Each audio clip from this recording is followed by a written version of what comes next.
Custer County Board of County Commissioners meeting will come to order. Let the record show today is July 31st, 2019. The time is 9 o'clock a.m.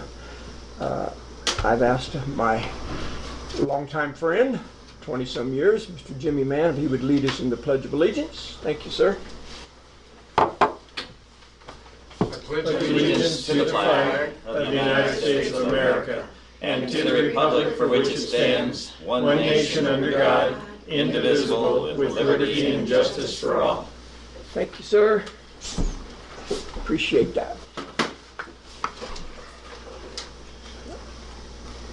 Madam Clerk to the board, would you conduct the roll call, please? Commissioner Flower. Present. Commissioner Candy. Here. Commissioner Prince. Present. Attorney Clint Smith. Present. And Clerk to the board Kelly Camper present. Thank you, ma'am. Appreciate that. Audience introductions. Rick Barnes. Tracy Ballard, the Valley Beat. Okay, The Valley Jimmy Beat. Mann. Tammy Mann. thank you. You guys are on the agenda today, so thank you for being here. Appreciate that. Good to see you both again. Amendments to the agenda, gentlemen. I have none, sir. Commissioner Kenda. No, I think nothing that we can't cover in the commissioner items all and right. decide what to do. And I do have one. We're probably kind of stretching the limits here, but I'd like to add an item in unfinished business. It was really an oversight on our part. I didn't know where else to put it, and that was to confirm authorization for Meredith to sign EMPG documents. And we should have done that when we offered her the job and hired her, but it got by us, so I didn't know where else to stick it. So if you guys are okay with that, I would move to amend the agenda by adding authorization for OEM manager to sign EMPG docs under unfinished business. I think Yeah. I'll move to update. Okay, I made the motion. You want to second it? Oh, I'll second. Okay. Been moved and seconded to amend the agenda to add Meredith under unfinished business. All in favor say aye. Aye. Opposed nay. Sorry, aye. Opposed nay. Motion carried. I never thought we'd see a day when we had I an know. unfinished business. When I put it, I thought, yeah, I'm I going to didn't hear even know about it existed. I'm going to hear about it. So I preached the gospel. I'm impressed. We're so efficient. It's not 100% according to rules and regs, but I didn't know what else to do with it. So, approval of the minutes, June 17, 1928, July 2nd and 3rd. What's the group's pleasure? I'll move we approve the minutes of July 2nd. What was it, 3rd and 18th? And then 17. June 17, 19, and 28. That way, I'll go over it. Is there a second? I'll second it, but I have a I comment. didn't see Okay, the 20. it's been moved and seconded to approve the minutes of June 17, June 19, June 28, July 2nd, July 3rd. Discussion. Yes, sir. Go ahead. I would like to suggest changing the July 2nd draft minutes. It has me as present for that meeting, and in fact, that was the day I had my eye surgery, so I was not here. Okay. So I would prefer Yeah. we Good put point. down that I was absent. Yeah, Yep. I missed that. Yeah, you were. I had it in my notes, I just didn't do it in my, That's because you had a. and that was July 2nd. Yeah. Let me, I'll pull those up real quick. Other than that, I thought they were very Okay. well done. Yeah, and I missed that. I'm sorry. I didn't see it. I don't actually even It's boilerplate. That's Look why at it the- was there. look at the attendance. So, I thought did I put below there? No, unless it's in the. I don't remember seeing it. I No. read Okay. all the I minutes. must have been thinking of another. Yeah. I probably took that in. so would you You like had to it amend the matched motion, up. sir, to exclude July 2nd until such changes can be made? Do you want to do that or do it as a correction to the minutes as it is? We don't have to have it resubmitted, do we? Well, I think we do, but that's me. We've had that discussion before. We have, and I'm fine since it's I consider it a minor correction. It's not an action item. That's right. I would think it's more clerical than anything, so I'm fine with approving it with the amendment, but if you want to look at it again and then approve it, I have no issue. So would you just change that statement to say roll call was taken, the following were present, and then at the end say Commissioner Jay Yeah, Prince. I just don't Not put him present. in the top, and down below there I put, Statement that that he was. you were absent. No, okay. Yeah. I can live with that. Fine. Okay. So,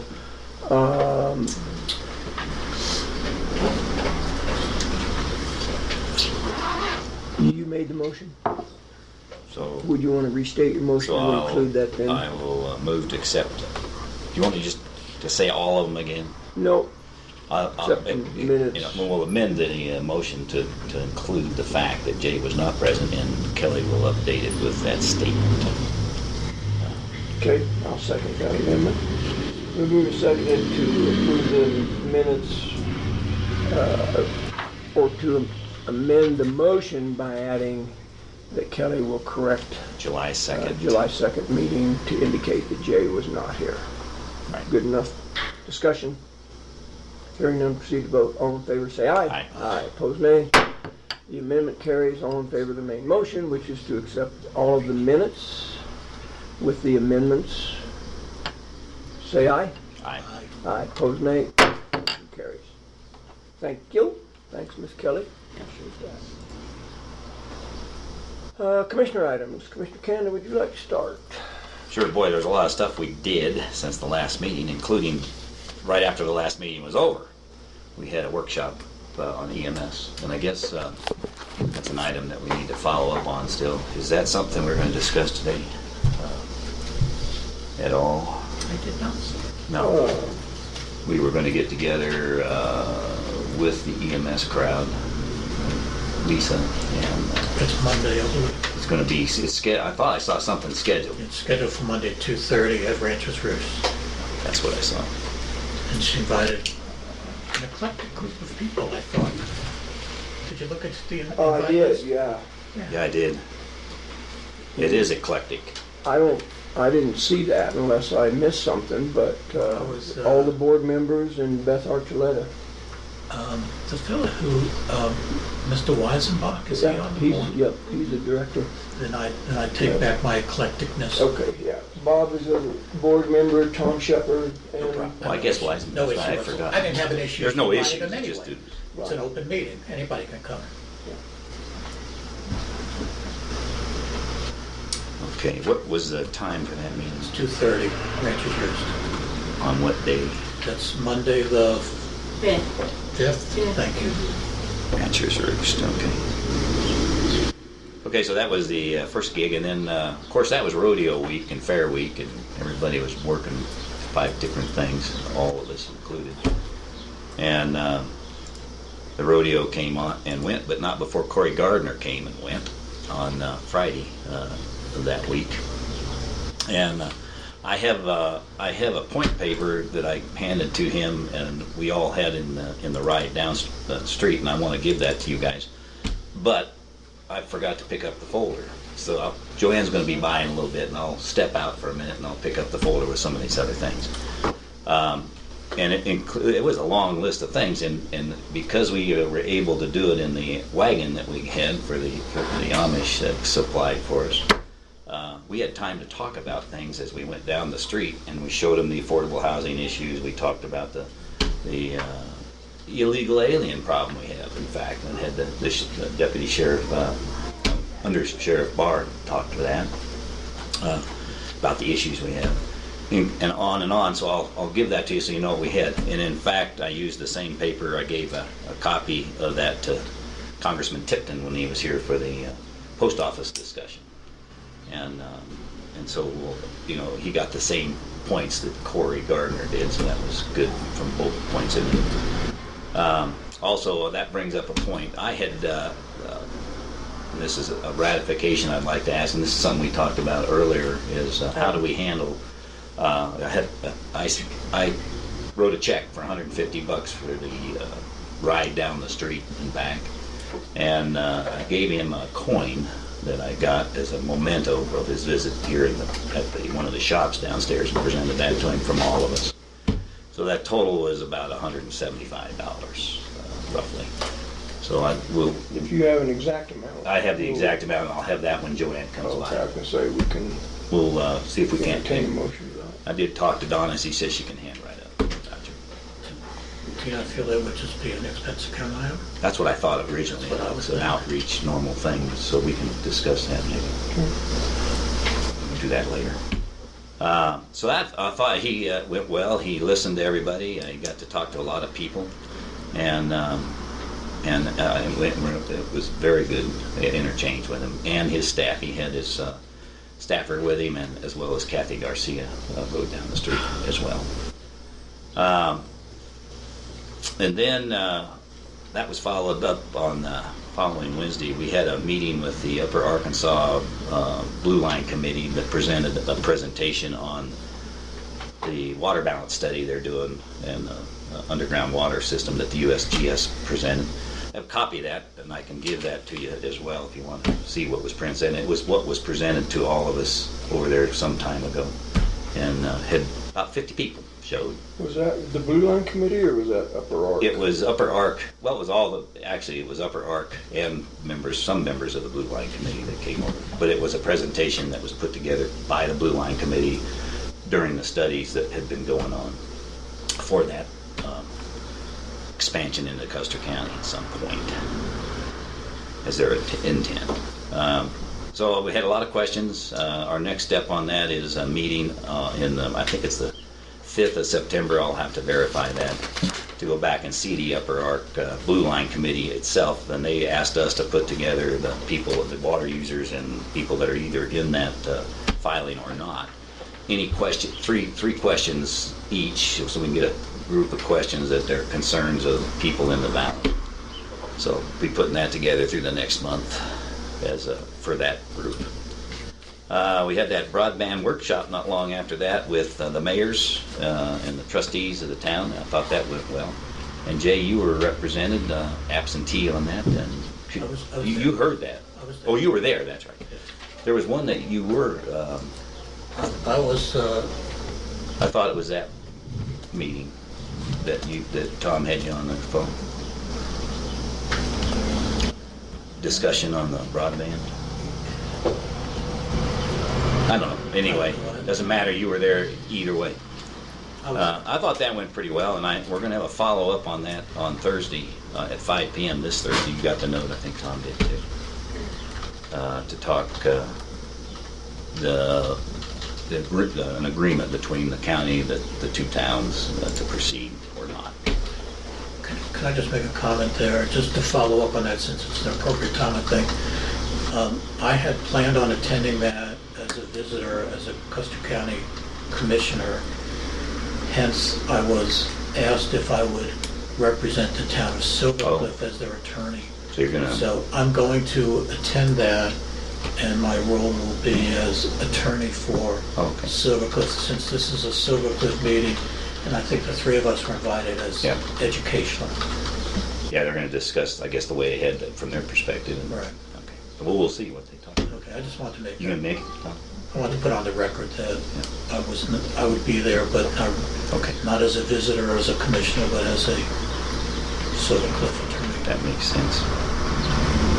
And we did talk about the EMS meeting we're going to have and Tipton's visit. Tipton's visit, I thought, went well. He listened, and this is for the record, nobody from the U.S. Postal Service at all levels came. And I think that was pointed. I don't know if you saw on TV. They even showed the blank table on TV, and interviewed a couple people that had major. I hadn't heard some horror stories. I've been aware of a lot of them. I think we've all been bugged by people wanting us to do something with them, about them, and I heard things that would scare you, from a medical point of view and a business point of view that they brought up. So he took a lot of notes, and I think we'll see some action. Congressionally directed actions, just so everybody knows, that Congress can direct things to happen to the executive branch, which is where the Postal Service resides, and they don't have authority to hire and fire people, but they have the authority to grill them and bring it to the public light, and that's what he did. He had a congressionally directed action that required that postmaster to be at this meeting. He got a reply that said he would be there, and then nobody knew until the minute of the meeting he wasn't going to show, or anybody from the local post office. Okay, then I worked with the engineering firm that's working on the airport. We're going to try to we're not resolving anything. We're just getting the schedule lined out on what the next step is to expand the ramp. And then we're going to do a trade study for OT6 on how big a fuel tank he really wants. And so we'll do those trades, and I'll bring that in later. And last but not least, the weekly activity report for our Justice Center from Bob Johnson. We got everything's fine. We got the plat sent to him, the elevations, the contour lines. The only issue it had, there's no marking on exactly where the rights-of-ways are or the accurate location of the manhole that exists. And so we need to I got a call into Kit. I'll work with Kit to supply the description so that when they do the drawing, they're not putting something over the top of that manhole because they weren't aware where it was. And from his discussions with JD, and they did meet with Round Mountain and others, they think they got there's no really rights of ways of anything that's buried or overhead that they can't see or understand, but they need the exact locations of them. So I'll talk with Kit after this meeting. Next question, if I may, please. Actually, I have two questions. One is my understanding is there's an underground, fairly significant pipe that's been abandoned. Is that going to pose any issues at all? No, not according to what their discussions were with Round Mountain or with me, so they don't think that's an issue. Second question was, looking at their timeline, they expected to have a preliminary data to us or something for us to start to review during the month of August. Mm-hmm. That's tomorrow. Well, tomorrow's the During 1st the of month, August. Do we know if they're still on track? Yes, they are. This won't slow them down. They can still put their preliminary drawings and plans together. They just need to make sure before they give us anything to think that that's exactly where they're going to be doing things. They need to locate them. Excellent. Thank you. And that's all. I had other things going on, but that's the meetup. Good. Commissioner reports? Well, I'd like to report on Texas first, and then I'll talk about what I've been up to. Texas is 1 degree cooler than Hades. There's 3 time zones in Texas. It's 8 hours of sleep, 8 hours at work, and 8 hours of stoplights and traffic. So that's my Texas report. Thanks for My that. family is great. My dog's wonderful. Just thank you. I attended, obviously, the EMS workshop after our last meeting. I, by phone, attended the broadband. It was by phone, I'm sorry. You did ask. Now you read your own notes. If I can read, I would. I attended the broadband meeting. I also attended the Upper Arkansas Water Conservancy District meeting by phone and the E911 meeting. Those are the meetings that I handled. I also worked quite a bit with tourism on some advertising that they're getting ready to do. They wanted to just talk about it with me, and I did. And it was as a group as opposed to just one person. We have some issues with Friends of the Beckwith Ranch. They would like to put a caretaker out there, and the zoning and the agreement we had isn't. So they're working through channels to try and see if that's So that something. requires them to come to us with a recommendation at some point. Right, they've been to Jackie and asked if what we need to do, and they're working through the channels to see if that's something that ultimately will come to us, and we can decide whether it's something we want to do or not. And that's what I meant when I said them. It was our zoning. Yeah, yes, it's, they have an actual agreement with the Friends of the Beckwith Ranch and the county, and one of the issues says that no one will live on the property. They now, and when I say they, I'm talking about the principals who live in Dallas who donated the land, they're on the board of directors. They fund all the deficits because this operation has been running at a very significant deficit. They would like to put they suggested to the board of putting a caretaker on premises, and they asked me about it. We found a document, and we said you need to go through channels to get that approved, if it can be approved. So they're working through that. It's not a big deal. I just wanted to mention that they're pursuing it properly, in my opinion. I really can't think of anything else I did. I was on the phone almost the whole time I was gone, but it's what we do around here. So I stayed busy. Good, good. Yeah, just as a side note to Friends of Beckwith Ranch, I think that process will boil down to taking an amended SUP to the Planning Commission for That's what they work for. consideration, so. Anything else, sir? I also attended the EMS workshop we had after our last meeting in Wetmore. And then that was on the 17th. On the 19th, I attended a Wet Mountain Valley Water unofficial association meeting. Dick Sturmer asked a group of people to get together and see where we were with this whole augmentation plan filing and where the momentum was going to come from to deal with that. And so one of the charges out of that meeting was well, there were several that kind of involved us. One was to contact the Secretary of State and see if that association was still in good standing. They did that. I got a document from them, meaning the Secretary of State's office said that they're still in good standing. And the other charge is on the agenda today, and that was to consider being signatories on a letter, again requesting that,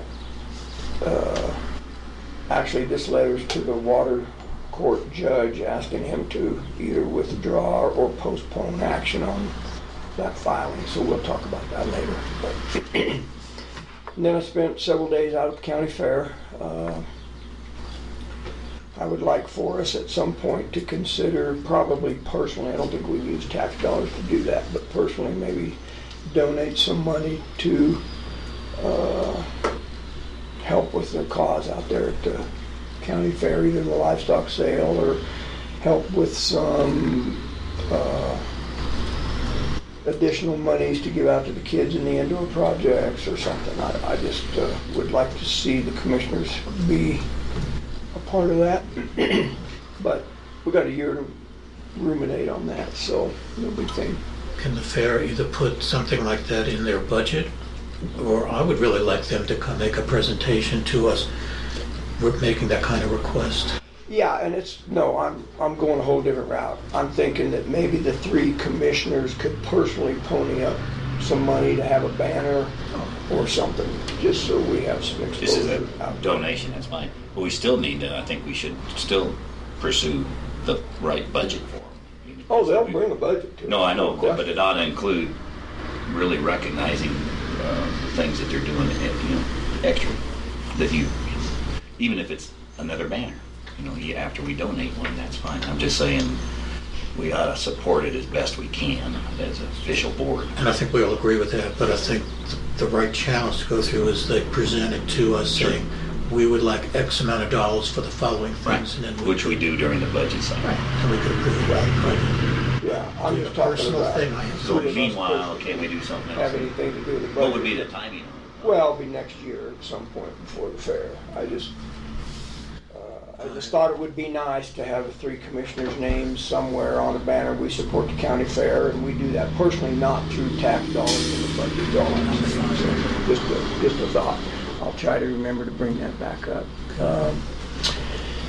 And then on the 23rd, of course, we had the BOC Silver Cliff West Cliff broadband meeting that you both alluded to. And then on the 25th, I attended the E911 board meeting as well. And then that afternoon, when that meeting adjourned, I went over and sat through the West Custer County Hospital District Board of Directors meeting at the clinic. How was it? They discuss EMS. They did at one point late in the agenda. And part of that discussion led to scheduling the meeting on the 5th. So Janet Candelaria, one of their board members, recommended to the chairman that the board consider meeting with us, sit down and have a workshop format. And we had talked about that as commissioners, so I said I will tentatively, I just picked a date and I said, what do you think about Monday, August 5th? I said, I'll contact the commissioners if that works. Let's do that. So obviously we were all in agreement. The only concern I have, just after thinking about it, is we had a workshop, lots of options were put together. I don't want to reinvent this wheel again. Are they going to plan on picking up where they left off and with discussions of some of the options or something? Well, my perspective, sorry, go ahead, No, go. I'm sorry, I didn't mean to interrupt. is that I think we will rehash some things, but it will be in front of the board of directors as a whole. So I've had somebody ask, well, why aren't you having this in Wetmore? So the citizens could participate. And I said, well, we've done one of those. I don't think this is appropriate. I think we need to sit down board to board, have a discussion, and I'm sure we'll go over some of the same stuff we talked about in Wetmore. But 3 out of the 5 We need to directors focus weren't there, where we're headed, so. that's for sure. Here's my point, and Bill, I think you were 100% on target with this. I suggested we have a executive session to discuss strategy, and I think we go in with us being focused on what it is, how the county feels, and where we're going to go. Because I felt also, why are we doing this again? You've already told us your position. I don't need to hear it again. But I think what they need to do is hear our point of view. So, and then what is our point of view? I think that's something we need to do in an executive session. Right, because, in lots of the aftermath, they've already seen some of what they're doing, what Lisa's proposed is not necessarily legal, I don't think. Well, But we don't know enough about it. Let's hold that. That's why I want to to the focus. executive session, Yeah. because we're going to get legal advice. We're going to talk about strategy for negotiations and things like that, which is one of the 10 items you can do an executive session for. And that's why I asked for it. So we can go in with a concerted county front, not adversarially, but just so we know where we stand, what our intentions are, and then we can portray that to them and hopefully come up with some amicable agreement that the county will benefit from. That's what so I think you're 100% on target, but as long as we go in, we've kind of been scattered ourselves. I'm hoping we can focus ourselves today and then go in with United Front, and I'm feeling much better if we do that. Yeah, I didn't hear back from Commissioner Kanda. I did from you. I talked to Attorney Smith about an executive session today. So when we get to that part of the agenda, I guess we can decide whether or not we want to go into executive session. So that's kind of what I've been doing. Anything else, gentlemen, for Commissioner reports? Sir? Okay, we'll move on. Well, before we do move on, let me just throw out some other things that I had made some notes on.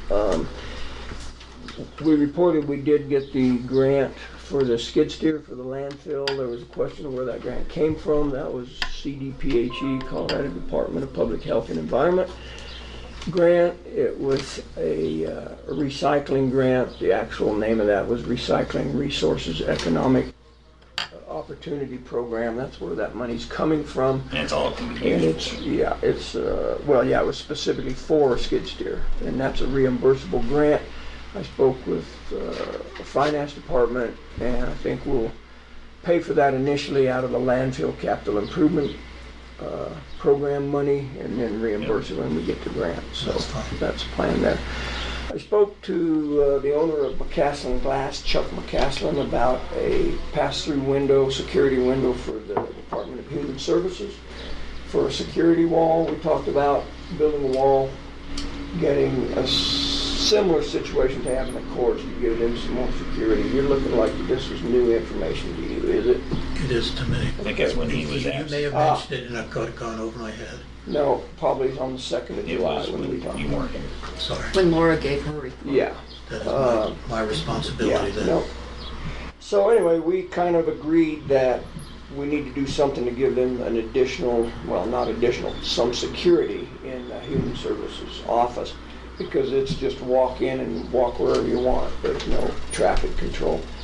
So I spoke with Laura at length about that and the girls in that office, and they all agreed that we probably need to build a wall in there where you walk into their office as a reception area, pass-through window, a door with a keypad on it.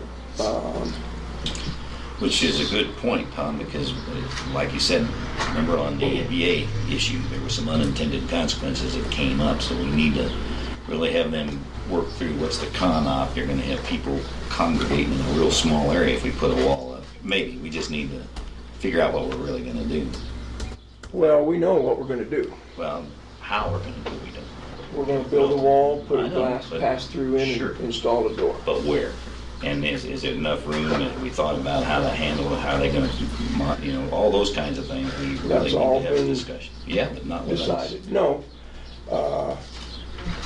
It's not decided. but we have There's a the plan. plans have been decided. Where the wall's gonna go, where the door's gonna go, where the By window's gonna them. go, what the dimensions of the window are. Without asking you to rehash something that I was delinquent in not being at the meeting, is this an issue? I mean, is the security an issue there? I mean, it would be the same thing as if we did that over at Kelly's offices. I mean, because a lot of money changes hands there. Someone could jump over the counter and grab money. I mean,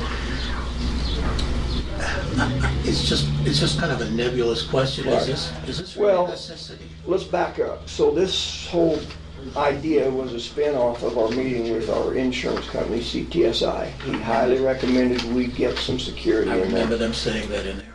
particularly given the nature of their clientele.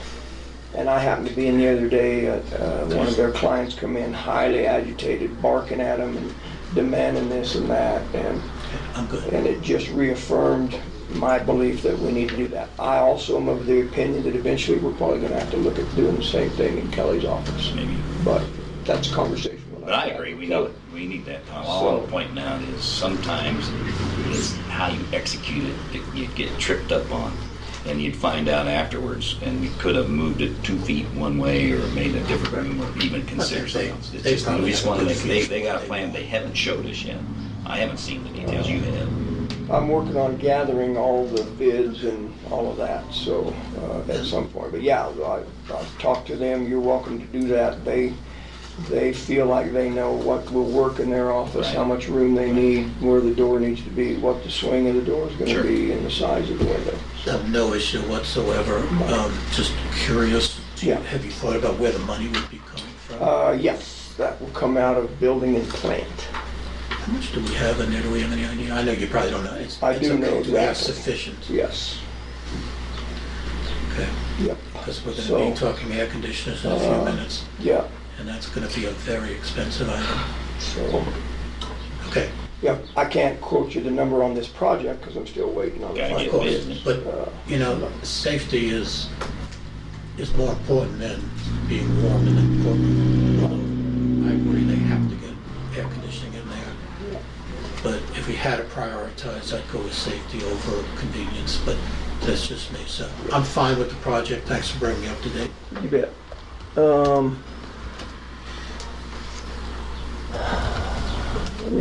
And then I talked with Dawn over in finance, and she recommended that we consider meeting in a budget call workshop and start that process moving forward.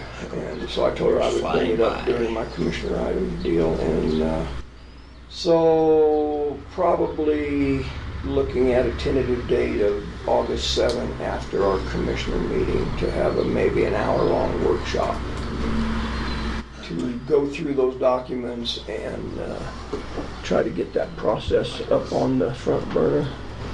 I agree with that. And then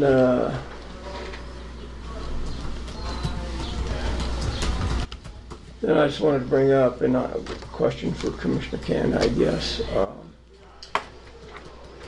I had no idea, maybe you guys did, maybe I was out of the loop. I had no idea of this meeting with Congressman and the post office thing. I guess the town of Silver Cliff put that Yeah, together. they did. I didn't know about it until I saw it in I don't know whether it was an email, and then I got a call, are you going to go there? I wasn't aware. I never saw an email. The mayor pro tem asked me about it at church on Sunday if I was going to the meeting at the post office, and I said I'm not aware of any meeting or about the post office. I said I'm not aware of any meeting about the post office. So Yeah. I guess I think my that was initial the silver question, you were there, I was there so, because I accidentally had the time to do it. so what was the purpose? I mean, why was that meeting It was even called. called? It was called so that the postmaster general for the state could be there, and they had already gotten a letter. I don't know how that happened, one way or the other, but they had notified Tipton. Tipton asked him to be there. Tipton's been working for some time. His staff has, and I think it's a result of Silver Cliff's big issue is the zip code, and the other issue is mail, service in general.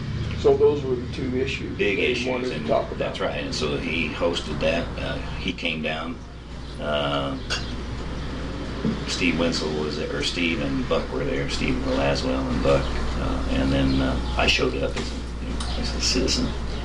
Made a few comments. They asked about whether the commissioners had ever sat down with the postmaster. I said no. I had tried to meet with him, as you recall, on addresses and working the county roads and working. As a matter of fact, some of the citizens of the county have been complaining about service and post office boxes getting jacked around. So I've been in there several times asking for a meeting just to get familiar, and never was. It was dodged, which is all I stated in the meeting. So I think you'll have to talk to Steve Laswell and get the process that they use. Yeah, I mean, as a representative of the citizens of the county, I guess I could see why they would think the commissioners should be involved, but if that was the case, then why weren't we notified about that? I have no idea. So I was told it was about the zip code. And that certainly doesn't have anything to do with us as county commissioners, but. Other than we care about service. So, well, yeah. Zip code, that's something. Pride of that zip code. Yeah, I don't know that it does. I guess They pointed that out in the meeting, so. talked to the mayor about that, but I just thought it was kind of weird that all this brouhaha was going on about this meeting, and I didn't know anything about it. And maybe I didn't need to, because maybe it didn't really involve the commissioners. I don't know. Did you know about it?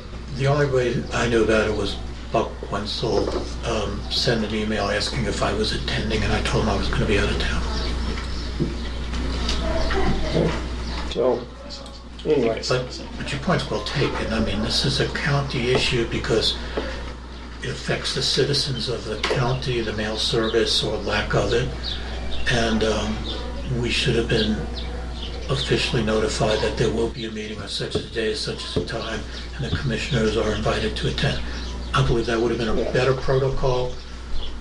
But Yeah, I guess that's the bottom line. Well, and the service can be interrupted even by county roads not being right, or lots of things that affect the mail they service. could have we been care complaining to us about some of the and even the ways we do it. addresses, the signage, etc. I agree. That's all I have. Thank you. Anything else, gentlemen? Well, if I could just throw out, you mentioned something I think, Bill, that makes sense. I mean, can we ask the local postmaster to visit us at a meeting and just talk to us about the postal service and what we could do to help them and how they can improve their service and those kind of things? I would not have any problem whatsoever inviting her to join us. Sure. Because I hear complaints All the time. very often about the service. Even your business, Jay. Everything. The big issue came up was cash flow, timing. There's weeks that the mail doesn't get delivered because of whatever issue, and just sending it up to Denver and having to come back can take 3 days to 2 weeks, depending on what it is. That was brought out in the meeting, and that impacts everybody, You've had including issues county with your business. I've had multiple issues with my business, but Yeah. my business is not part of this. No, that's not the point. Businesses are, whether it's ours or. I've made personal complaints to the postmaster, but not a whining complaint, just saying, what can we do to make this better? And I do it as a store owner, not as a commissioner. Right. Yeah, I had several people. Why weren't you at the meeting? And I said, first of all, I didn't know about the meeting. So I don't know, I was kind of irritated about the whole thing. Okay, we'll move on. Upper Arkansas Water Conservation District report. Only thing I have to report is their next meetings, board meetings for the Enterprise and the Conservation District meeting are next Thursday at 1 o'clock. Thursday, what day of the week is that? That would be August the 8th.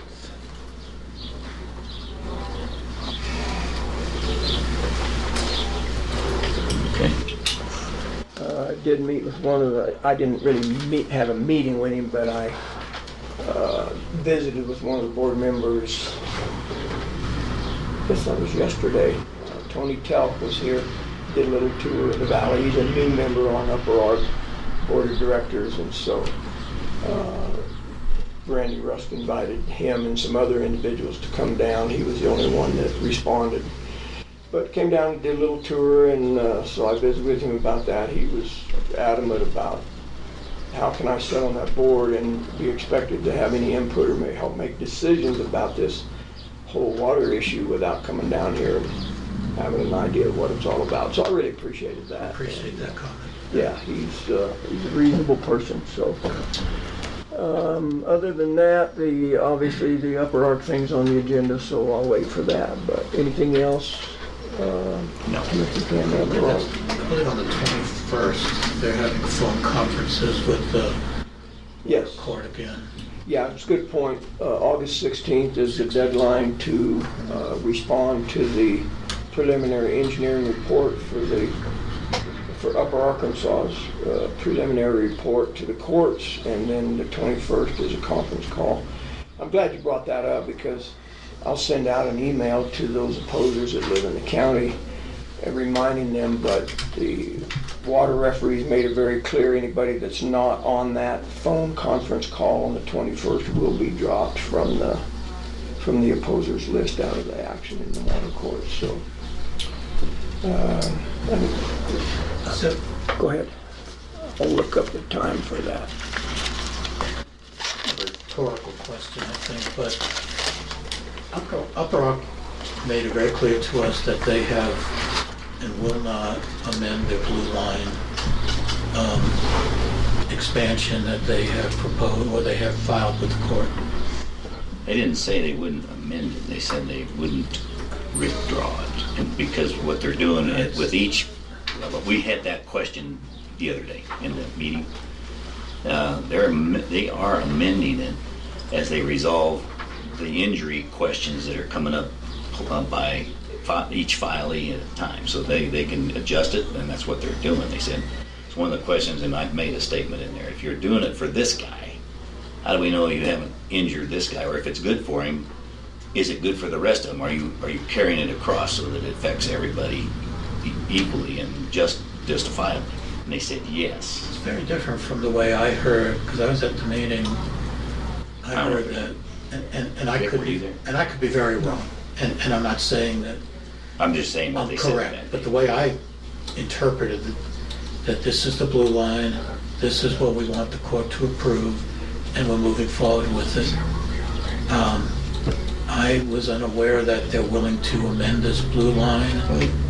When I say amend, it's not like taking it 8 miles out of the way. It's finding the engineering, getting the topography, doing extra justification to convince the court, and then they do adjust the line a bit in order to do it one way or the other. And that's what they told the group Wednesday.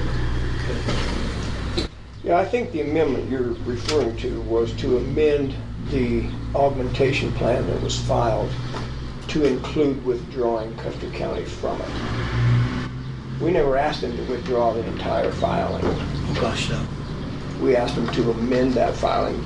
Yeah, it would To change the withdraw line so Custer County was omitted. Right. That line goes into Custer County, and they're not going to take it out of Custer County. And I agree with what you're saying. We have absolutely no jurisdiction over anything other than Custer County. What they do anywhere else in the county or anywhere else within their district is their business. But I guess where I'm going with this is, why do we keep having these meetings if they're unwilling to amend anything?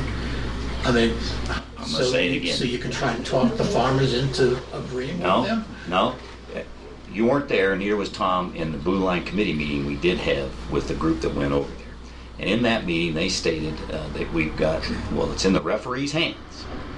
They are willing to listen and amend appropriately, and they will. And as a matter of fact, they are doing that as they resolve each issue, the claimed injury, and so they are amending what's in Custer County. They're not going to withdraw it out of I understand Custer they're County. withdrawing Custer County. Okay, I was unaware of that.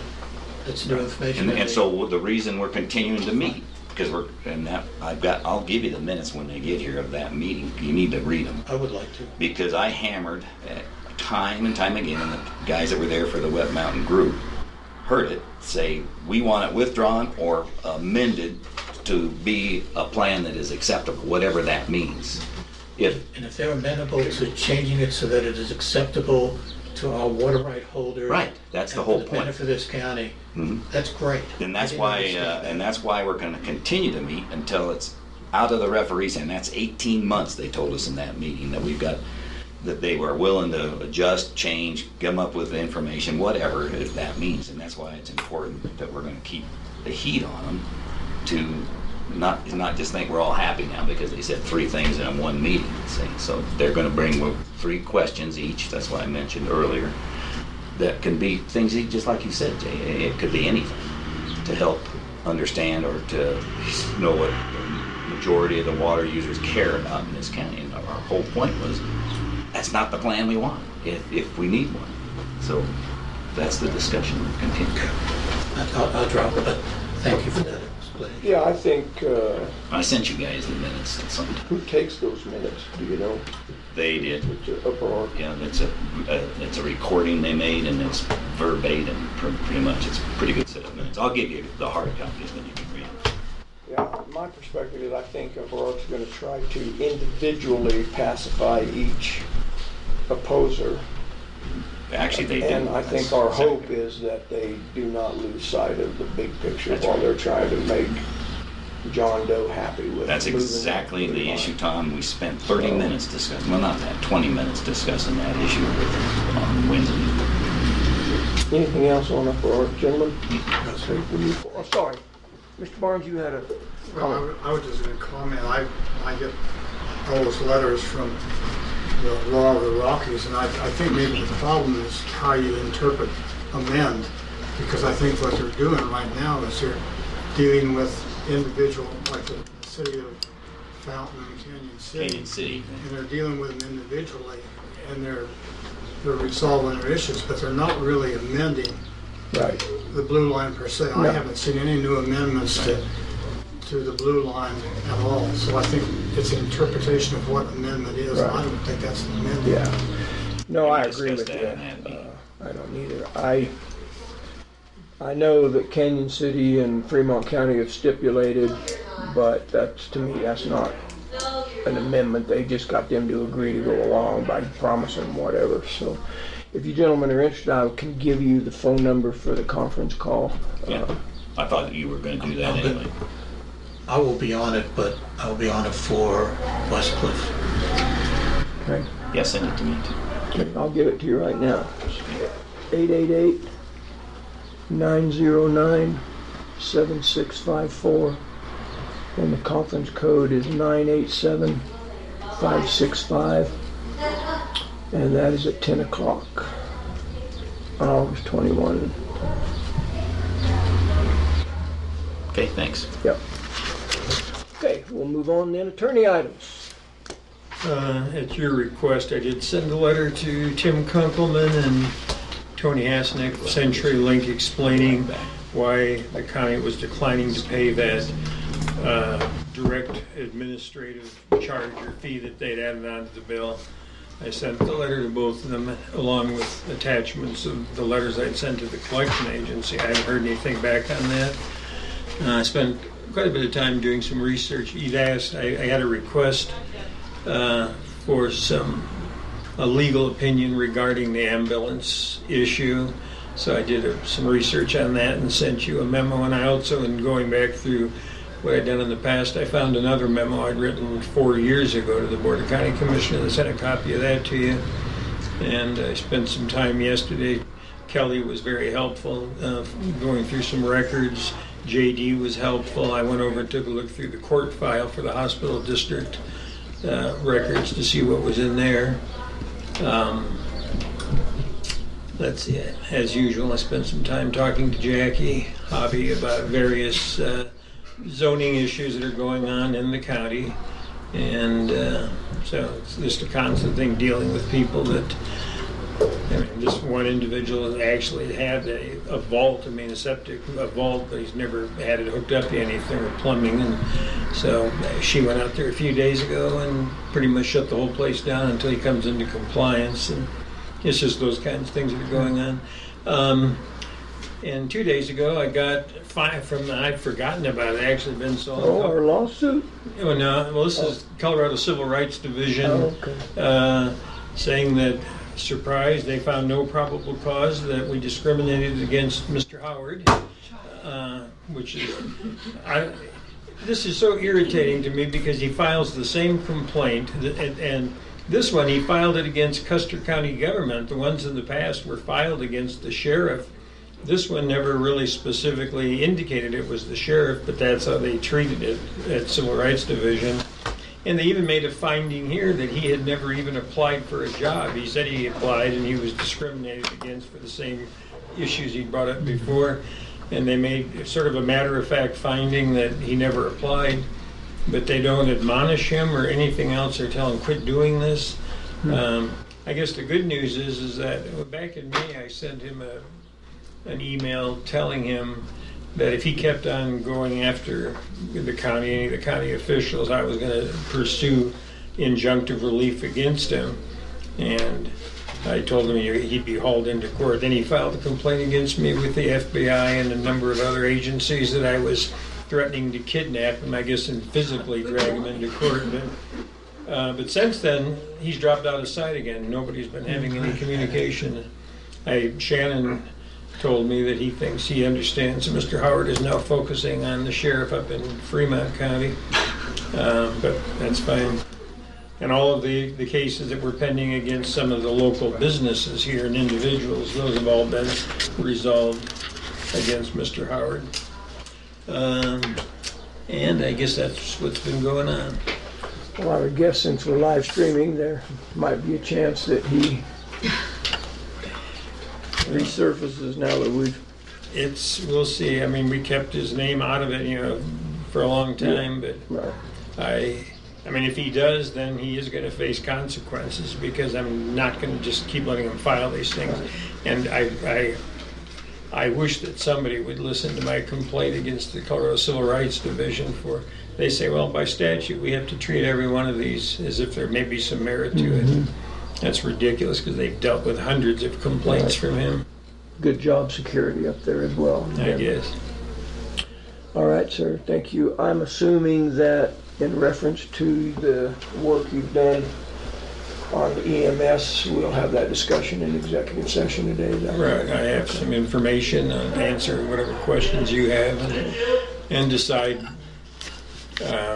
not make any legal decision Right. by the board, but to discuss, strategy or how we want to approach the meeting with the hospital district. Okay. Good. Thank you, sir. Admin assistant, pro tem, quid pro quo. I don't know what that term would be, but Prior. you're good. Okay. Former, not quite former, because she's agreed to She's part-time, continue. she's real. Doing a good job trying to juggle both of those balls, I can tell you that. She's stayed on top of things very well. So, public comment. Yes, ma'am. I just have two quick questions. Okay. Now, the follow-up that's on Thursday in Silver Cliff, is it at the town hall? Is it at Tony's? Town hall. Town hall. Silver Cliff Town Hall, yes. Right. And that's at 5:30. 5 p.m. Yeah, 5 o'clock. Okay. And then the water citizens, that was also mentioned in the water conference last week. Who is on that committee? Who's a part of it? It's the Wet Mountain Valley Water Users Association. It's an association that's been in existence for a long time. Really? And it has been quiet because all water issues when it was formed, it really was a a time when they stood up our membership with us. And so it kind of laid low for a while. But now that they brought that blue line in there, you know, it's involved the county more and more. And so this is not just the objectors, not the ones that are affected by the blue line itself. It's what every water user that might have a dog in the fight for other things going on. There's other augmentation plans. There's like 20 some odd or whatever they are, private and other kinds of augmentation going on. So it's a good thing for people to be aware to keep their water rights, both underground and surface. Right, okay. Thank you. Yeah, the Articles of Incorporation actually recognized by Secretary of State as the Wet Mountain Valley Water Association. There's yeah. no word used. They started in there, users, so that was tossed around, so it is. to be accurate, yeah, it doesn't have the word user in it. So, I've used it both ways. Okay, thank you.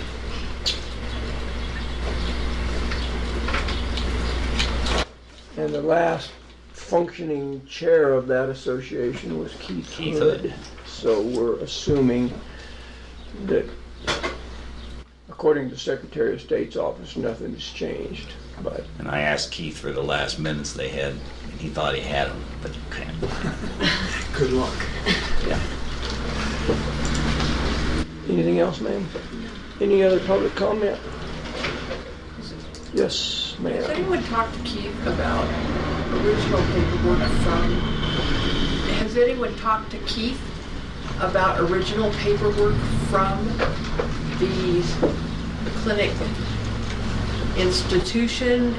Remember, we found the amended Service plan. service plan, but we never found the service plan that said it was attached That was to that amended, one that document. was amended.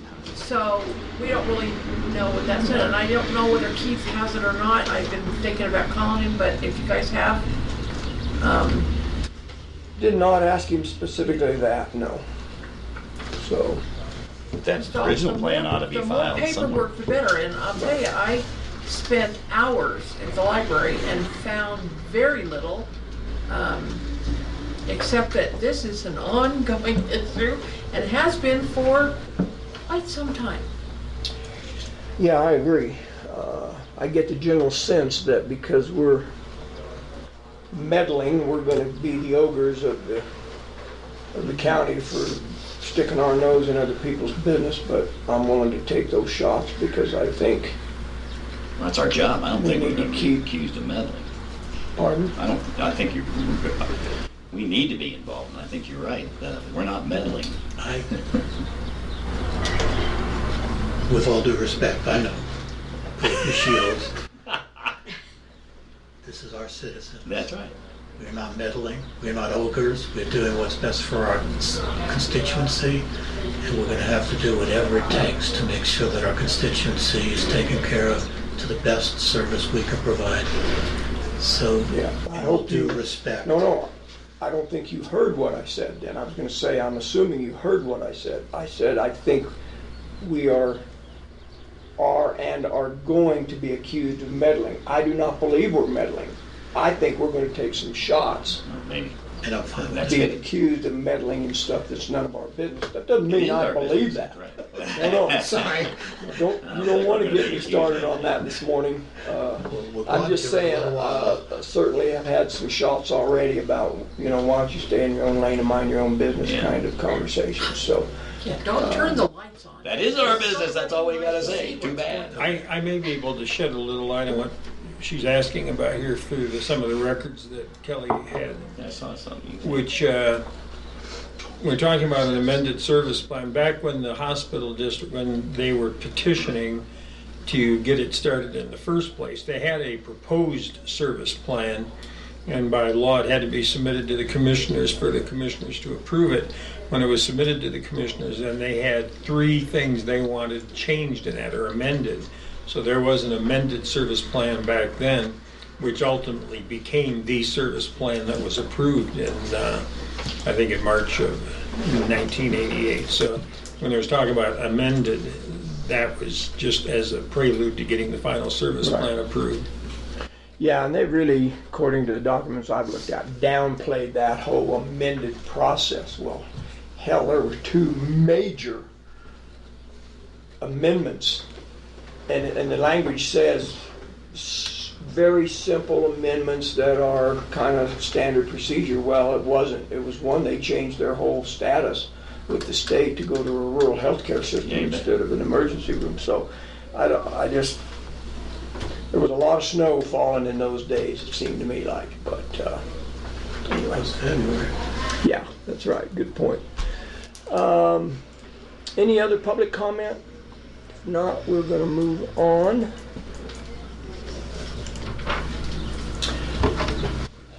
Unfinished item of business, authorization of Meredith to be the signator for documents pertaining to the EMPG grant, which is one of the primary funders of that office. I would move that we authorize Meredith Nichols to be the official signer of documents on behalf of the county for EMS, or for OEM, sorry. I'll second that. Been moved and seconded, authorize Meredith to be the signator for Office of Emergency Management. Discussion? I can read this letter, gentlemen, real quick if you want. July 31, 2019, Custer County Board of County Commissioners, Political Subdivision, State of Colorado, and the Custer County Chief Financial Officer hereby authorize Meredith Nichols in her capacity as the Director of the Custer County Office of Emergency Management to sign all reimbursement requests and other documents that may be required by federal and state agencies to receive funds from the EMPG grant, Emergency Management and Preparedness Grant. The action is taken by a motion unanimously approved by the Board of County Commissioners at a regular public meeting July 31st, 2019. Depending on how the vote goes, it may or may not be unanimous, but we'll see. Just a quick question, as you read that, it pertains as signatures effect that are monies that are distributed by that grant. Did Cindy sign other things? Oh yeah, she said the So- same thing. She was authorized to do the same. I know for that, but that focused, that sounds like it's only grant-only money. Were there other monies they have that Cindy signed for too that ought to be included? That's all I'm asking. Yeah, this is specifically for the The grant. EMPG I grant. need it. Is the so that answer yes or no? The authorization letter is needed for For the the grant. EPG grant. Right, understand. So Doesn't that letter have is anything to just do for with that, the for I the need for I that. understand that, but But- should there be other authority? I that don't think you so, had to because sign for that other would things? be, any other grant funding per our purchasing policy as a county should be approved through the county commissioners. This is just so I don't have to come to you every quarter. No, I understand that. Yeah. I was just But looking no, at, so all the other grants and things have to be signed They off would go from through you the guys anyways, process. so. okay, so we don't have to worry about, No. that'll be on a case-by-case thing. It's not we know Right. that there's certain things that Cindy used to do or the person does. Yeah, so, signs. for the track record, all those other grants, all those other monies were signed off of from the county Okay. commissioners. May I suggest the word reimbursement shouldn't be hyphenated? Yes, you may. Yeah, I saw and in that, person. and capitalized actually, but no problem. So we can make those appropriate changes. Any other discussion? The motion is to approve this authorization. We can retype the document. Yeah, it was just what letter was, signed file. off of from the last one, so I just put in my name and. Okay. Do you have this electronically? Can you make those changes, please? Oh, she wasn't to sign the letter, was it? It was To sign this, It was to authorize. well, to authorize it by signing this letter. Yeah, sorry. I didn't really say that, but that was the implied that we'll authorize her. We in. could take the vote. Yeah. Any other discussion? Public comment? Actually, well, there would be public comment on unfinished business. Hearing none, we'll proceed to vote. All in favor of authorizing Meredith Nichols to be the signator for the EMPG grant, say aye. Aye. Aye, opposed nay. I will wait and sign the Council, do you think reimbursement request should be capitalized or no? No, not really. I didn't think so either, but, so if you can do that, Miss Meredith, and then Holler will sign that before the meeting's over. All right, we'll move on, new business. So those are the only two changes. correct? Yes. Review the vouchers and sign the checks. Hopefully you had an opportunity to review those. Anything? I did. I saw nothing in there particularly out of the ordinary, except the pizza party for the sheriff's posse, but that's okay. I guess they're entitled to that. They are when we approve their budget. Yep, so I go ahead and Okay. I'll move that we approve the vouchers and that we sign the checks for the month of July 2000. Second that. Okay, it's been moved and seconded to approve the vouchers for July. Discussion. As I went through them, I had a couple of minor questions. I ran those by Mrs. Hobby. I saw that the weed board, the weed board had vouchers submitted to them and passed on. So one is to, and I looked, I didn't know initially, but I assumed those were for private weed spraying, and they were. Did you see the names of the people that had the weed spraying done? So she kind of cleared that up. There was one other thing, there wasn't anything major.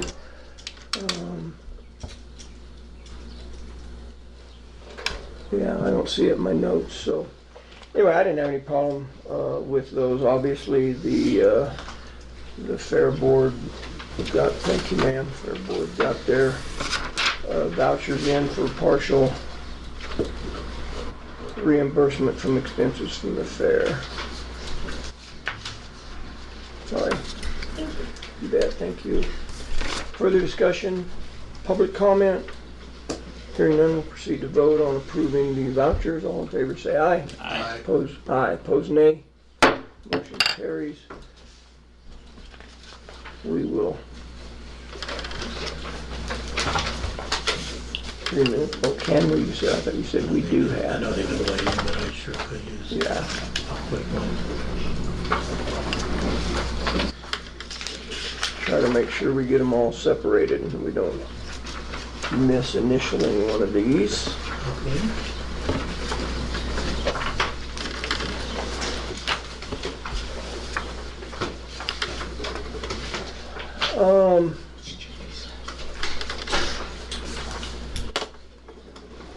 Come on, Bob.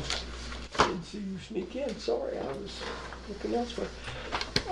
With consent, commissioners would like to take about a 3-minute break. Is that okay with you guys? I know you're Or next up 5 on the minutes. agenda, but so with that, we will stand in adjournment for about 3 minutes. Can you press that? And it's muted. I can see the little green. So maybe if I turn that. Yeah, and then just reach it. If it's okay with you, I'll just go ahead and approve that thing for Neil Swan so that the money can be processed. Sure, sure, yeah, you betcha, you Thanks, betcha. Sam. And if you need anything else, or, Will do. okay, thank you.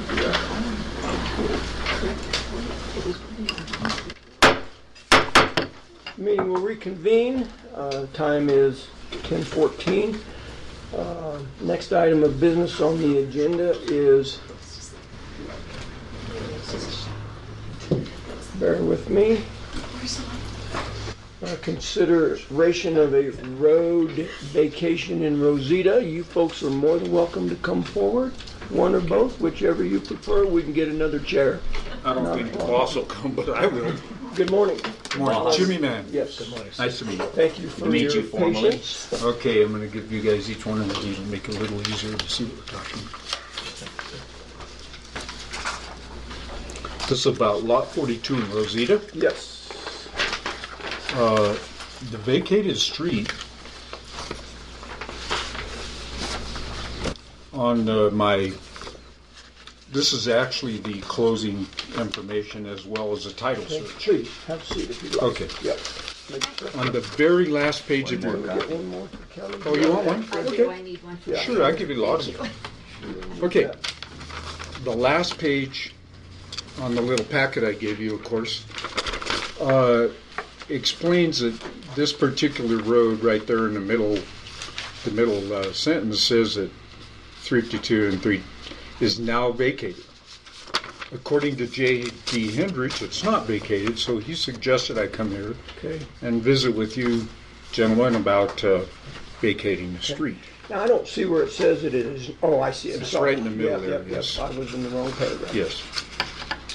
So, according to and this is the official title search if you'd like to look at it. Otherwise, the number of this and also the is on the back there. This is the official Yes. title search if you'd like to look at it. Well, have they issued a title insurance policy on it? Yes, everything's in there. Okay, so they didn't feel there was a problem with that street, then they went ahead and insured it anyway. Everything was fine. It says it is now vacated.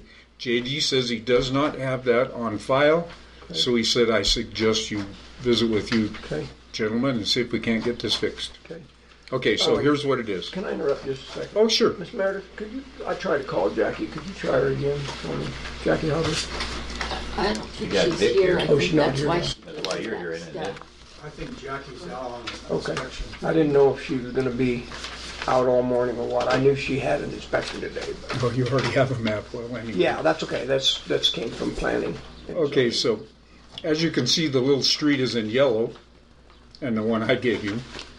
Yes. Okay, this is the Maverick to the east, and the guy that owns this 8.5 acres to the west. Okay, the only way either one of those guys could use that Point to road. that, hold it up there, because I can't see. Oh, okay. I just want to make This sure. is I'm to the on west, same of sheet. course. This is a Maverick. Which way's north? North is. Up? Up, Just yes. this one. No, okay, got it.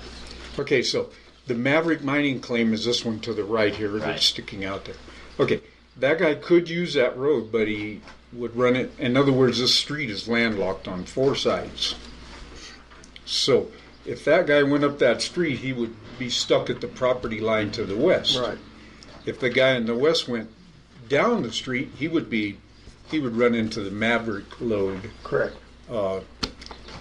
So basically, I'd just like to get a copy of that so I can. And then, of course, I own both sides. I own this lot 42 on both sides there. So Right. if I could do that, that would make it a lot more handy for me to own that because it would make me 1 acre. Can I ask a question, please? Looking at the map, you have 42, Yes, and then street, and then nothing. Is that part of it? this is all 42. The The whole whole thing. thing is 42 42. goes on each side of this. Yes. Okay, I'm with you. Yeah. All the purple is 42. Lot Every, 42 yeah, pink, was purple, divided whatever by that is. Yes. Whatever it is. Whatever it is, it's yes. The whole thing's lot 42 with the street in between. Now, the guy that owns this property to the west gave me an easement to go from this road clear at the top up here, into my property. Otherwise, like I say, this piece of property is landlocked. Landlocked, yeah.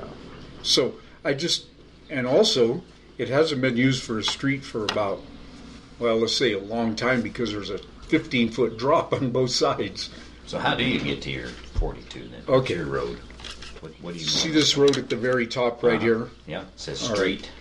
There's a and it says little County corner Road right there. 329. All right, when you go on the outside of that, there's a little dirt road that he. Okay, so that is an easement coming down through there. Well, I think it belongs to the guy that owns that. Right. Okay, so this right here is private ground that Yes. you're driving on Yes, to get to this. and if you'd like to see the easement, I Jim's have it been right given here. too. permission to come around here. Right into access that. There's a little, Yeah, from I this don't know if guy. it's a 2-tracker or a Okay. road, It's but just a 2-lane road, yeah, or one. And you don't have any go agreement with the guy that owns the Maverick claim to use No. There's- any- that's what that There's line no way you can go that represents. way. That's his easement. because of the terrain or because of. Both. Dotted line in mine. No. But I know Okay, the so Maverick, right? here's my original easement if you'd like to look at it. He's gotten permission For- to do that. Okay. And That easement's dirt recorded? road we were talking about No, to I don't my think so. property. The gentleman's agreement. That's not good. So, as far as I can tell or see, that street goes nowhere. So this is the agreements that they got. Is it a to do. street Yeah. now? I'm sorry, what? I went out there to try to find it. I couldn't. Is it just a gully? Well, Pretty steep. the road actually drops off right there next to the Silver Road. That's Oh, exactly okay. what I need. Thank you, ma'am. And these are not really great pictures, but it basically is just land, Okay, that's what I But thought. It's just It good. hasn't been used for a road for a long time that I can tell because there's no tracks and it also drops off. So, So if it doesn't go anywhere and it doesn't come from anywhere, I don't see how anyone could use it. Right. gotcha. And that's why. Now, again, according to this, it said it was already vacated, so. Right. So you bought the property thinking it was vacated. Okay. Because that's what the Now, documents say. according to my, Title search. yeah, the title search and the legal description, it says it was already vacated, so I might not have bought it if it wasn't vacated. Who vacated it? Well, now that I can't tell. I'm looking at the Stewart Title of Colorado Inc. Yes. Tennessee Division letter to you. Yes? There's no date on this. Was this recent or was this? It was about- 2006. Thank you. Yeah, I was surprised there wasn't a date on Or- that or the document right behind it. Yeah. None of the Now, documents. here's the original one if you'd like to look at it. That's my original. Oh, that does have a date on it. Now, wait, that's different. Is it? Yeah, it is. Yeah, this is different. Yeah. Why they would send out anything? This letter starts with congratulations and this other we thank you for Okay, the well, I just streamlined that for you. You guys to look at it. I guess this is a question for council, maybe. I visited with Jackie Hobby about this agenda item. She certainly doesn't have an issue with this vacation of these lot lines, but she did believe that you were going to probably need to provide us with a survey A survey? of that property. Now, I certainly don't know what this survey. Are we looking at a survey for the street, Mr. Yeah. Flower? I don't know what these points are. I'm assuming they're points of your property, not necessarily of the street. Now, the And very, here's why she thought that. Right. And you know this certainly, that part of the problem and the need for that survey is because that street is on two pieces of property. So we're not vacating the property to the street that goes on to Maverick. You're asking us to vacate the street that goes on your property. correct. So we would have to be able to identify that specifically, that it's the street contained in your property and not the entire street going into the Maverick. That's a whole nother issue. That may or may not have been Got you. vacated. So that was her request, that we asked you Identify the other 2 points, really. to do that survey so we know exactly.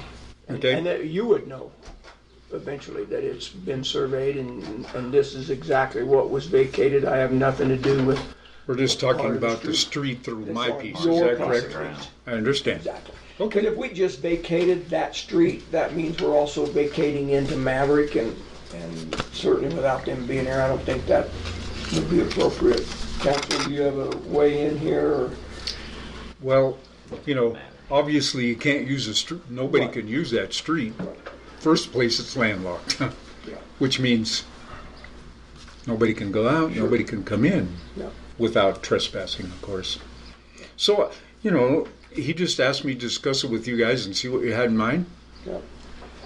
My suggestion would be, he's owned it for 13 years, nobody's made an issue of it. The title insurance company has guaranteed he owns that piece of property. And, I frankly don't see why he'd go to the expense of having a survey done. We can vacate it, even though it's, other than JD, everybody seems to think it's been vacated at some point. He's not showing it on his record. Sure. But you vacate it, and then you're probably going to cause your property taxes to go up $10. I'm sure it will, but yeah. Yeah, for that. So did the title search recognize an easement? They didn't, right? Recognize the That easement. has an easement going in there, that street. So you can own the property Yeah, on either side, you can own the whole thing, but you would have to grant access if it was a valid easement that was recognized. And that's really what we're talking about. Did you ever go back and talk to the title insurance company about this? Stewart Title, and ask them? I could, I did. Because, Yeah. well, Stewart Title may want to just do this for you to get it cleared up. Oh, save you okay. the expense. Because they've guaranteed you own it. Sure. They said it was vacated, so if there's any question about it, why don't you let them do the battle for you? No, that'd be a good idea. Okay. If, Yes, ma'am. if JD's the only one that isn't seeing it, it may be recorded in our office and he just never got a copy of it. Because Stewart Title wouldn't guarantee it unless they Unless it saw was it. on there. Well, that's what I was thinking, wouldn't be on the title search if it wasn't correct. Yeah.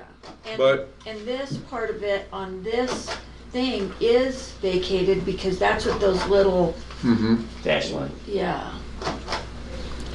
Well, I'm just trying to Right. follow his recommendation, do what you guys Yeah.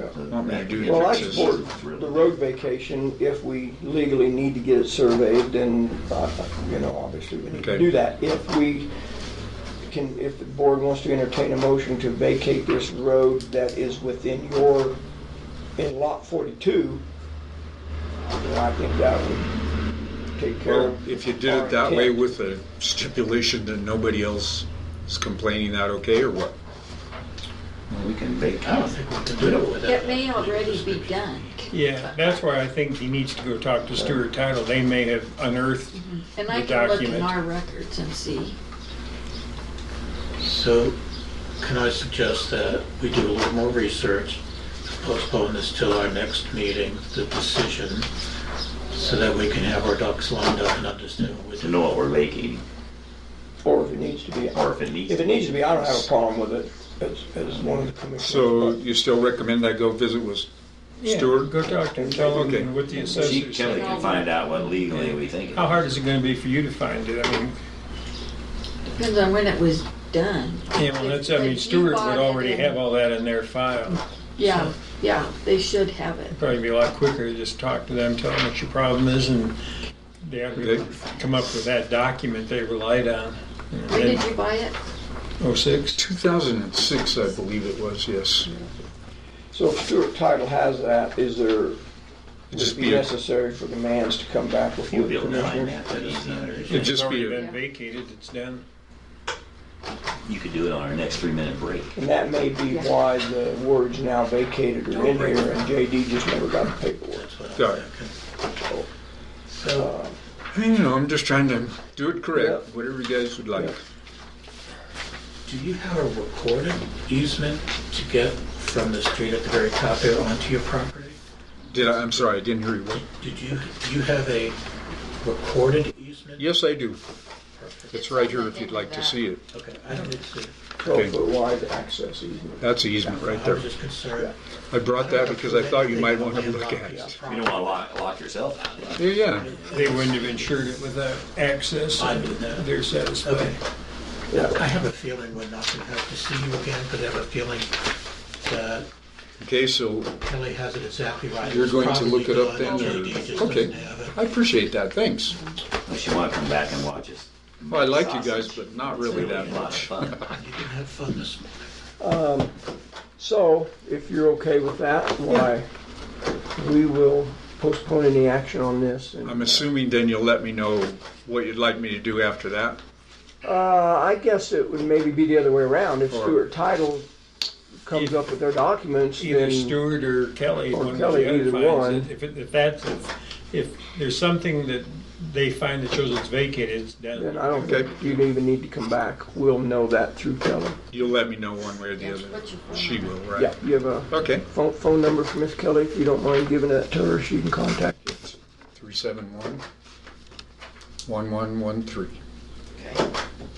All right, sir, thank you. I guess I appreciate your time, you guys. Thank you. Yeah, you bet. Thanks for waiting for us. Take care, Jimmy. Thank you. Miss Tammy, good to Nice see you meeting you. again. Thank you. Thanks again for your time. You bet.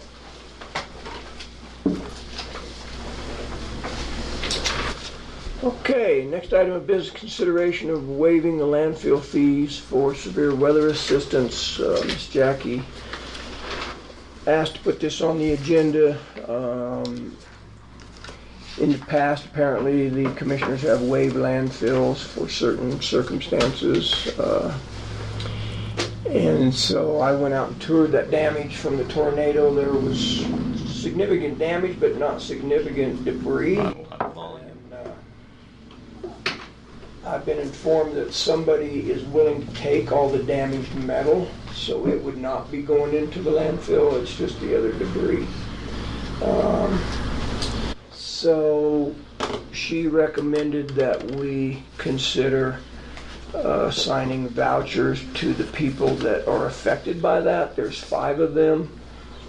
She's got them by case number, not necessarily by names. There was a trailer. She doesn't say whether it was an RV trailer or a home trailer. A 1960 or older model was completely destroyed. Some roofing damage on a cabin, debris on a fence, an accessory structure that was completely destroyed, and that's the big green roof that blew down the street a couple blocks. It was like a 40 by 60 or 30 by 40 size building. And then roof, part of the roof was sitting on the home. So those were the 5 recipients of the vouchers that she's recommending that we do. So what does the voucher mean? The voucher means that, I can read it to you, due to the recent tornado activity in your area, it has come to our attention that your property was affected by this event. Custer County Board of Commissioners would like to offer you a one-time use voucher to be used at our local landfill. Also, the Custer County Planning and Zoning Office will issue a zoning permit for you to rebuild any accessory structures that were damaged by the storm. And then the voucher reads, please accept this one-time use voucher on behalf of Planning, Zoning, and Board of County Commissioners to assist the bearer of this voucher in cleanup efforts following the tornado events in Lake Deweese. The landfill will not accept any liquids, flammable gases, refrigerants, or other hazardous materials. This voucher is for tornado debris only. So that's the ask. So I'll go ahead so we can start a discussion. I'll go ahead and move that we approve vouchers to the 5 individuals affected by the tornado to allow them to deposit debris from the tornado to landfill at no additional cost to them. Okay. As read, which would include, there was one other neat thing in there, permit, Permit. rebuild. Right. And to include the permit. Thank you. So is there a second? Second. We moved and seconded to approve the voucher system for the 5 landowners affected by the tornado, including reissuing permits at no charge. Discussion. Yes, sir. Discussion. First of all, that was a horrendous event. If you looked at Facebook or saw the pictures, if it didn't do damage to you, the scare factor was enough to knock anybody out. I am 100% in favor of helping anybody who was affected by even this minor county disaster that we had. So I'm absolutely in favor of this. My only concern would be in the future, would a thunder and lightning storm with high winds or just a high wind event, where do we draw the line between what's a natural disaster that we waive fees for, and which ones we don't? We've had roofs blow off in high winds and other issues. We have done this for fire victims when we've had wildfires. So my just concern is, I want to help these people, but I'm concerned about how we determine this for the future. That's my concern. That's a good point, and part of that answer would be case by case. And case by case, you'd have to look at the severity and why.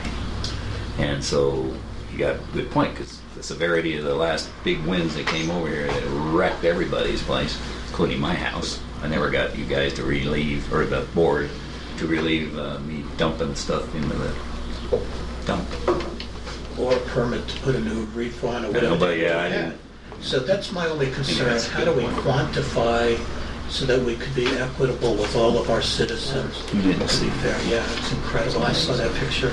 Someone posted that. Yeah, that's right. It's incredible. Scary. Yeah, I think your point's well taken. I agree with Commissioner Canada. I think it has to be dealt with on a case-by-case basis, and to try to put something in policy to deal with that, I don't think would be advisable. And I don't think it's the right thing to just decline this because we don't want to make an objective call either. So I tried to look at this at face value, I was the recipient of an action just like this when my house burned down in 2004. They waived the landfill requirements for me. I wouldn't support this just because of that, but I know the value of that. It's a little different in this situation out there, but I would be a little concerned. I talked with Rusty Christensen at the landfill about this.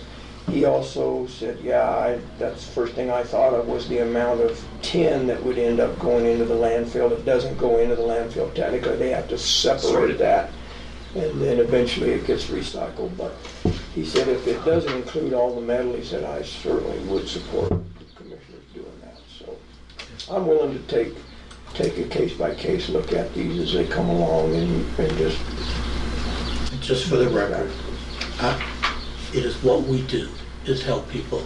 So I'm not opposed to it, I'm just concerned about policy. And it's a good point. I was homeless for 2 years in a sense, had to go rent a place. So case by case, we ought to look at it. It's fine. Further discussion? Public comment? Yes, ma'am. Just concerned about who's the position you may be putting Rusty and them in Good about point. determining what is and what is not. Is this really Tornado the tornado crash. stuff? And I had a conversation with him about that. If he's not concerned, I guess it's not. I showed him the pictures that I documented, the debris laying around. There's, again, there's not a lot of it, but I'll be surprised if all 5 vouchers are used.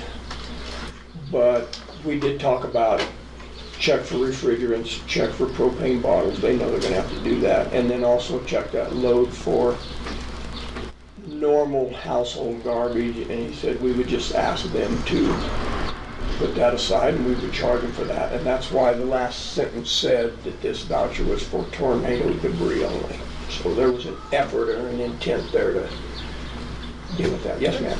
Question? Nothing, I was not in agreement. Thank you. Other public comment? Hearing none, we'll proceed to vote. All in favor of authorizing the vouchers for the 5 victims of the landfill and waiving the permit fees, say aye.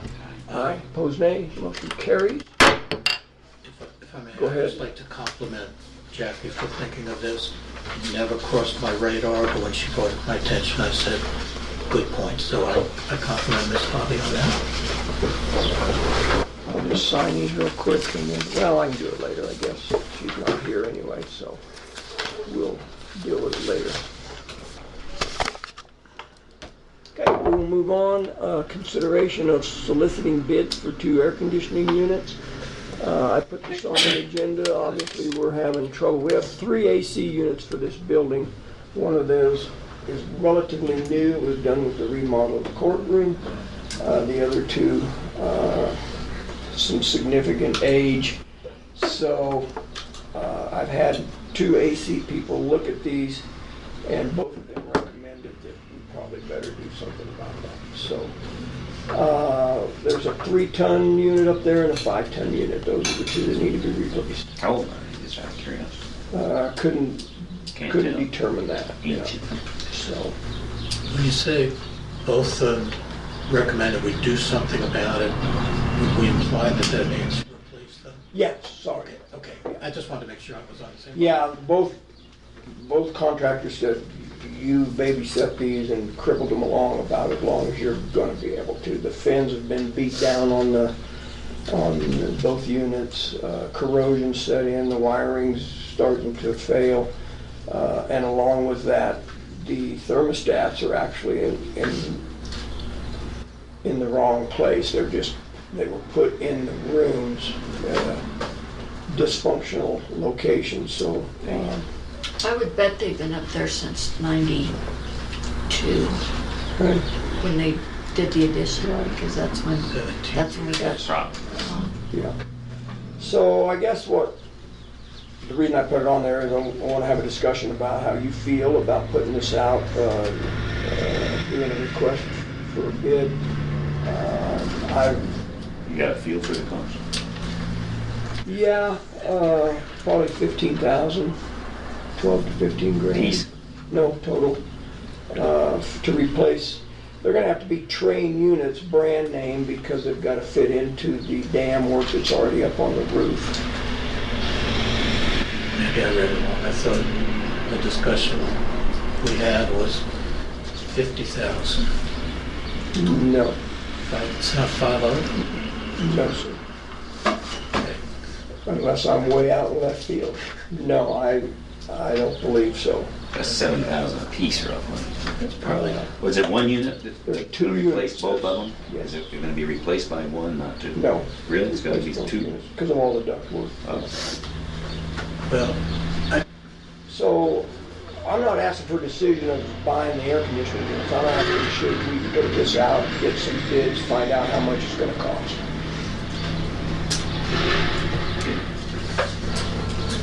I don't think we ought to wait. I think we ought to put it out for bid, but I think today, if you're comfortable, we authorize up to a certain amount of money, lowest bid wins.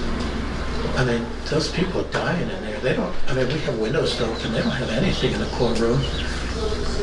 Well, if we do that, Jay, Yes, sir. that from a contracting point of view, you're telling them what you're going to pay. You got to put it out for bid. Well, but if we accept the lowest bid, No, because the lowest bid will be what our limit is. See what I'm saying? Yeah. That's like disclosure. That's like competition. The reason you put it out is to have competition. I understand you See what negotiate I'm saying? that, We but did we that just before mentioned that on the a term with a of, sealed bid. Remember? I get it, but we just mentioned a term that we expect it to cost. I'm fine. You want to put it out for bid? I don't want this thing to drag on for 8 weeks. Come the end of August is when we give the approval. Middle of September, they're up We there could doing it, expedite and the it. summer's over. The same thing We occurs. might as well wait till Tom's got a next summer. right process. Just Yes. get it out, get it in here so we can deal with it. And I'm fine with that. I'm just thinking timing is what I'm concerned about. They've waited a long time and have complained quite a bit. It's And working. it's It's working not- today. Is it still Yeah, It's working? not not just just courtroom. them. It's been 84 It was this degrees in over our here on that office. side. It was and really we're- bad. We're dying in Unacceptable. there. Is it working now? No. And I know we've put some window units in different areas. I believe we put one in Laura Lockhart's room, did we not? At least we tried to. Planning and zoning stuff. Okay, going plan on. zoning, okay, so, So a question for legal that maybe get us moving in a direction. Sure. Would we be authorized, I mean, can we appoint one of us to move forward with this? Review the sealed bids, select a contractor, move forward, and do we need to do that? Can we Or do we authorize have to one of wait us for to a do that, or meeting? do we all need to do it? No, I think you can do it that way as long as you get the bids. Right. That's the main thing with our policies. I don't think we'll get these before the 7th. So that means then we wait till the 14th, there's another week.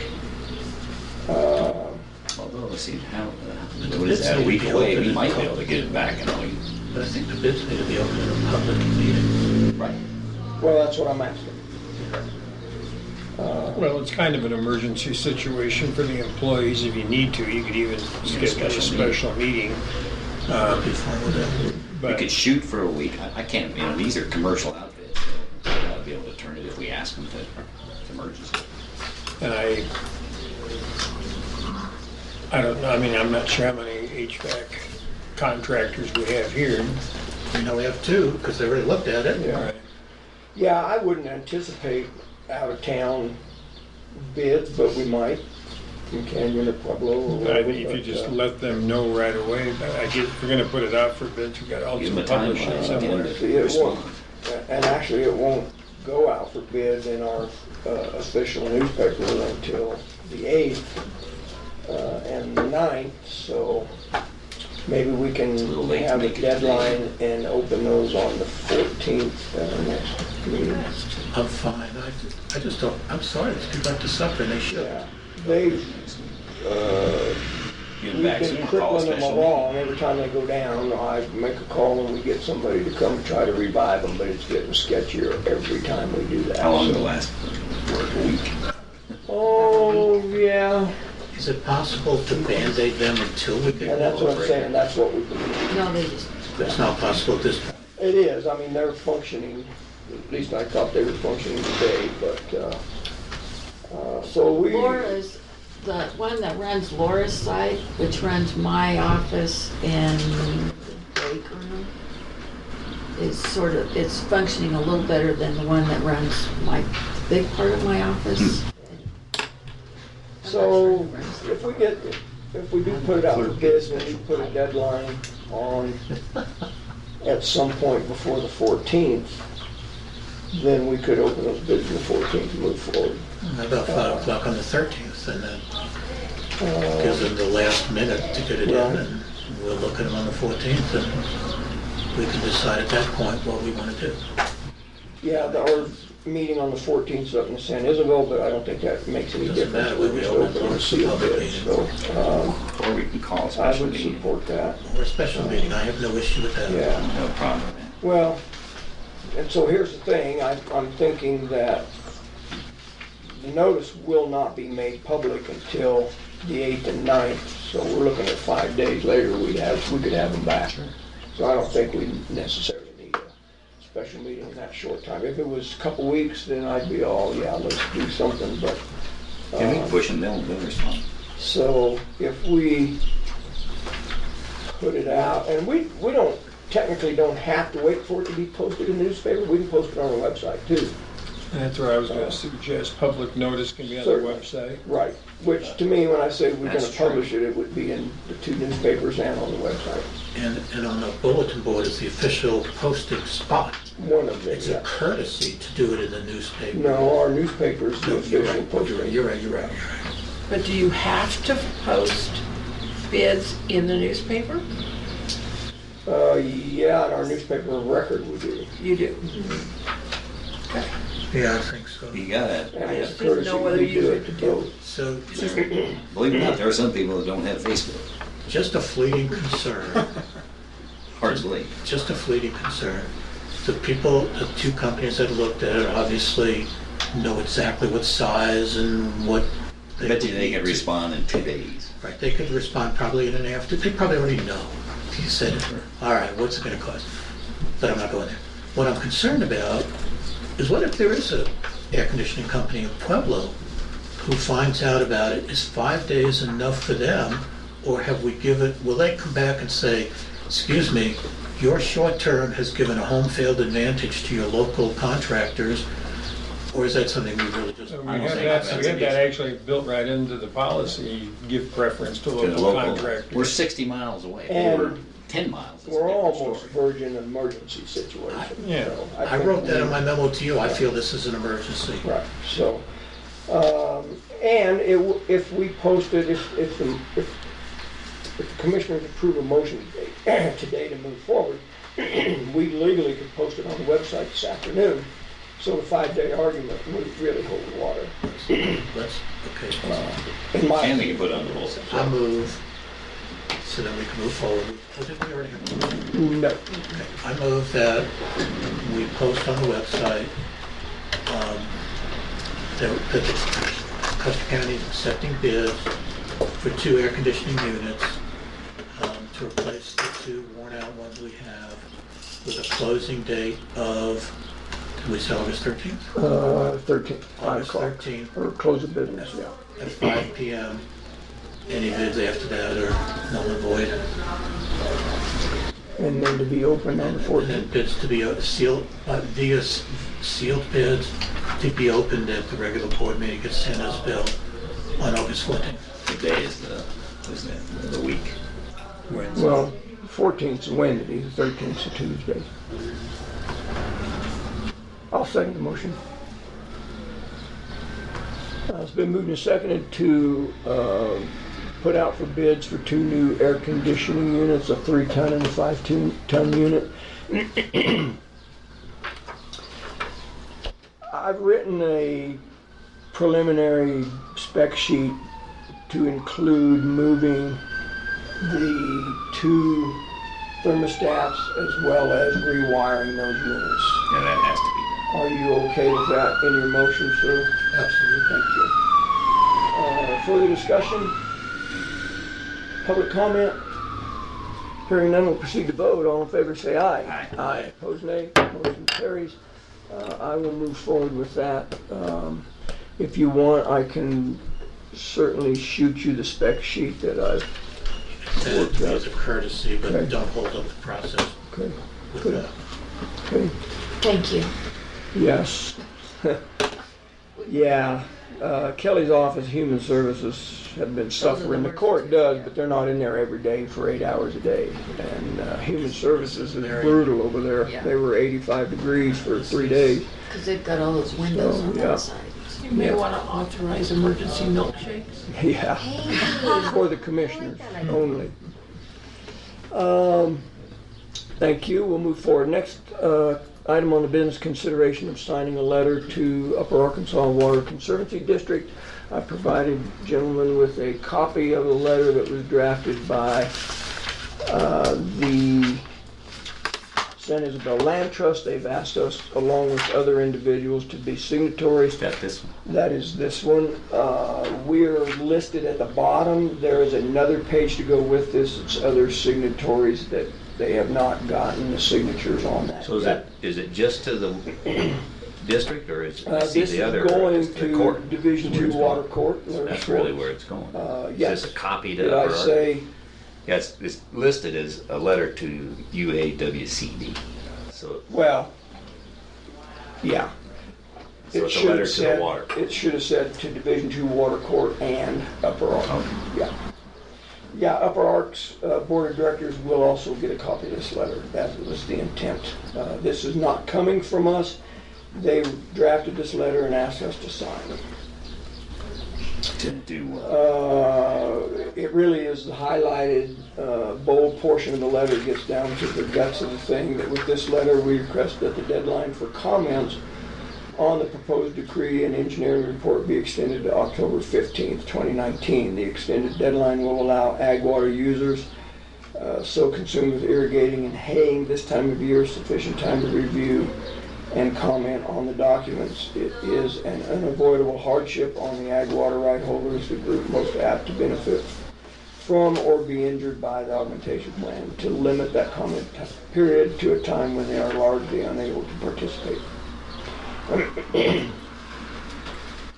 So that's really the nuts and bolts of the thing. They're asking for an extension to August 15th, October. October 15th instead of August 16th, sorry. That's no question. So there is, we're 2 months away. They think there's a good chance that'll happen. No idea. This also, I mentioned there was a couple items that came out of the Wet Mountain Valley Water Association. This was another one to draft a letter, or this was one of them to draft a letter to Division II Water Court. Personally, I question whether this should be going to the referee or not, and they believe it should be going to the water judge. It's unlikely the judge would even read a letter like this, to be Yeah. honest with you. I go to the referee. If it was to me, I would just shoot it right to the referee, but Or may just destroy it. I mean, judges do not like ex parte communication. That's right. so Why can't we change the who goes to? I don't know. This is what we've been asked to do. I would move that we sign this letter and let nature take its course. That doesn't have to be part of the motion, but to sign the letter. To I the think, Division II Water. I don't find that you would like to send it to where you think it might have an impact. Well, I again, agree with Letter, Jay. it's not ours. It's not our letter. I know, That's so my point. why do So we we might want to tell them, they may That's want my to think point. that through or ask their legal counsel. Clint, what do you think? Do you think a judge would take an ex parte letter like this? And No. that's what I thought. No, Judge Schwartz isn't gonna look at it, he's gonna let his referee handle everything. Yeah, And I spoke to him about that, but you spoke to again, Well, I'll go ahead and I'll second the motion so we continue the discussion. we moved second to sign the letter from San Isabel Land Trust.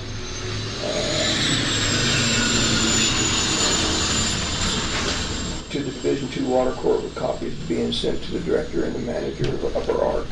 Discussion, further discussion. Well, I personally like the idea to give people a chance to deal with it. All of our people that have already been dealing with the blue line. I like that.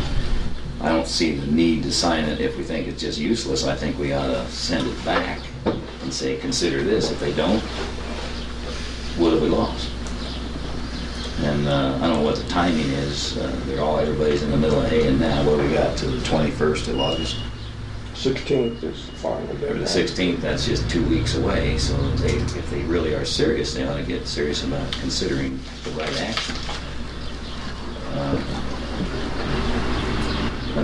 I would propose that. I don't see the value of us signing a piece of useless paper, personally. Yeah, obviously we didn't have input into this. It's No. their letter. I have some issues with a couple of things in Yeah. here. I think that for it to be considered, it does need to go to the water referee. I told them that, but didn't get any traction. Wasn't any of my business. I was just giving my Who opinion. did you tell? Was it? Linda Poole, their director. And then also, if we sign this, if you look at this document, it is coming from us. Yeah, it is. It's not on our letterhead, but it said, "Thank you for considering this request sincerely, the following signatories." So That's an issue. I thought it should have said, "Thank you for considering this request sincerely, San Isabel Protection Land Trust," and then please consider the following people who've It's just also wrong. signed. Approved Just by or Right. endorsed by. Endorsed by. So that You was send out a my letter of thought. endorsement, the way it ought to be a separate letter. So More than if I could suggest a friendly amendment, send this letter, but send it on Commissioner letterhead, send it to the referee, and carbon copy the San Isabel Land Trust. And then it is our letter. This is our letter, and I'm uncomfortable signing it if we feel that it's inappropriate. And I think any letter to a judge is Well, inappropriate. before you make that amendment, Just suggesting. it needs to be a letter from the youth. They're trying to make it from the West Mountain Valley water users. It's their letter. It's our letter. That they need a letter of endorsement from the county, which is has an objection file already that we're dealing with. I think it would be better to send a letter to them to include in their package to the land users, or to the referee, as opposed to, this comes across like we're speaking for everybody. Absolutely not. And that's what I'm trying to distinguish here. Okay. And I'm feeling first, I think the first question would be, do we as commissioners endorse extending the deadline? We do. Okay. Then I think we write our own letter, and we could use that letter, or we could modify it any way we'd like, make it all letter, but send it to what we feel is the appropriate entity to receive it, and then I feel comfortable signing it. I feel very uncomfortable signing something that's not ours as if it is ours. Right. This is what this letter is. That's what in it my says. opinion. I'm agreeing. Yeah, that's kind of my take on it. If this letter truly is represented as coming from San Isabel Land Trust, then I don't think we have any business signing That's it. right. If the intent of this letter was for it to come from everybody that was signed below, then to me that's a little different deal. See, Because I agree with because I thought you said it was the result of the water users or water association wanted No, to send it. well, And then, that group Trust. asked if we could send, if a letter could be sent to ask for an extension, yes. right, that group be not San The Isabel. people, no. That's right. The people that were sitting in that meeting. Right, that was a group of the water guys, so that's legit. And that's what our response to them ought to be, is we endorse that. So, just going back to what I said before, I'm just going to reiterate what I said. I think we write our own letter. We can use this letter if we choose, but it will be our letter on our letterhead with just our signatures, nobody else on it, asking to extend it, and then if other entities want to ask for that same request, let them do it on their own also. That's why we gotta send it back. Fine, but we need to send it to the, who we feel is the correct entity. So I'm Yeah. in favor of extending it. I'm just not in favor of this letter. The other point I had was if this was coming from just individuals, then I agree, individuals ought to write their letter and put them in a packet and mail them to the referee. Or that If association or that this conservancy. letter is coming from the Water Association, Wet Mountain Valley Water Association, Yeah, then it so- should be on their letterhead Exactly. and then see the attached signatures. That's correct. We can have an endorsement of their action. So let me reiterate my friendly suggested amendment that we write this letter, we use the body of this letter on commissioner heading to the referee and send as the commissioners only. Okay.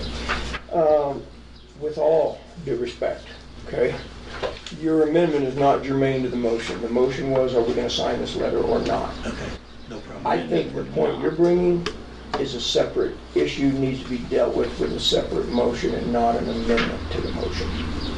I think it can go either way, but I'm fine with you either way. If you want to, Because it's fine. I don't disagree with anything you've said, I just think they're two separate issues. I would prefer, let's deal with whether we're gonna sign this or not, and then if the commission wants to do something different, we can address that. I think it cleans it up a little bit. No issue. Further discussion. So what's the motion? The motion is to sign this letter and send to the water court judge and to the attachments to the upper Arthur. Who made the Services. I made the motion. He seconded it? Second, okay. So further discussion, okay, public comment, yes, sir. Okay, could we take a look at that letter Certainly, you can, and have a copy of it? As you all know, I've been involved with the water situation for a number of years, and I just like to keep up with what's You're going on. entirely Your welcome. organization, We're happy to land share. trust, and everybody. We'll share with anybody. Want a copy too? Comment, yes, sir. Yeah, I just encourage, well, first of all, I've seen this letter, it was sent to me, and I haven't put input into it, but I agreed to assign it, not representing the planning commission or anything, but the Walker Ranch, but I think it makes a couple of good points in there. I think particularly that point about delaying the decision on the engineering report, that's a valid concern. I think the other thing is that the opposers, which the county is and we are and a number of others, I think it keeps us on the forefront, and I don't see any harm. I understand you want to send one with the county letterhead, but I think it's really important that the county weigh in as well as the other opposers, and I don't see any negative, even if Clint says the judge may not pay attention to it, but I don't think there could be any harm in at least keeping it up front. So I would encourage that if you don't pass this amendment here, that you continue on with the suggestions. Yeah, I would probably go back to the draftees and say if you would address this to the referee, then they can leave the water judge on there if they want. Include the referee and clear up who the letter is Yes, actually not from from. us. I wouldn't have a problem putting it back on the agenda for us to consider it again. Now, that won't be till the 5th of August, but, That's the deadline. We can't wait then. no, 16th of August is the deadline to respond to the preliminary engineering report. So it doesn't give them a lot of time, I agree, but you're saying August 5th is the deadline? August 15th, isn't it? August 16th is 16th. the deadline, yes. Bob had a question.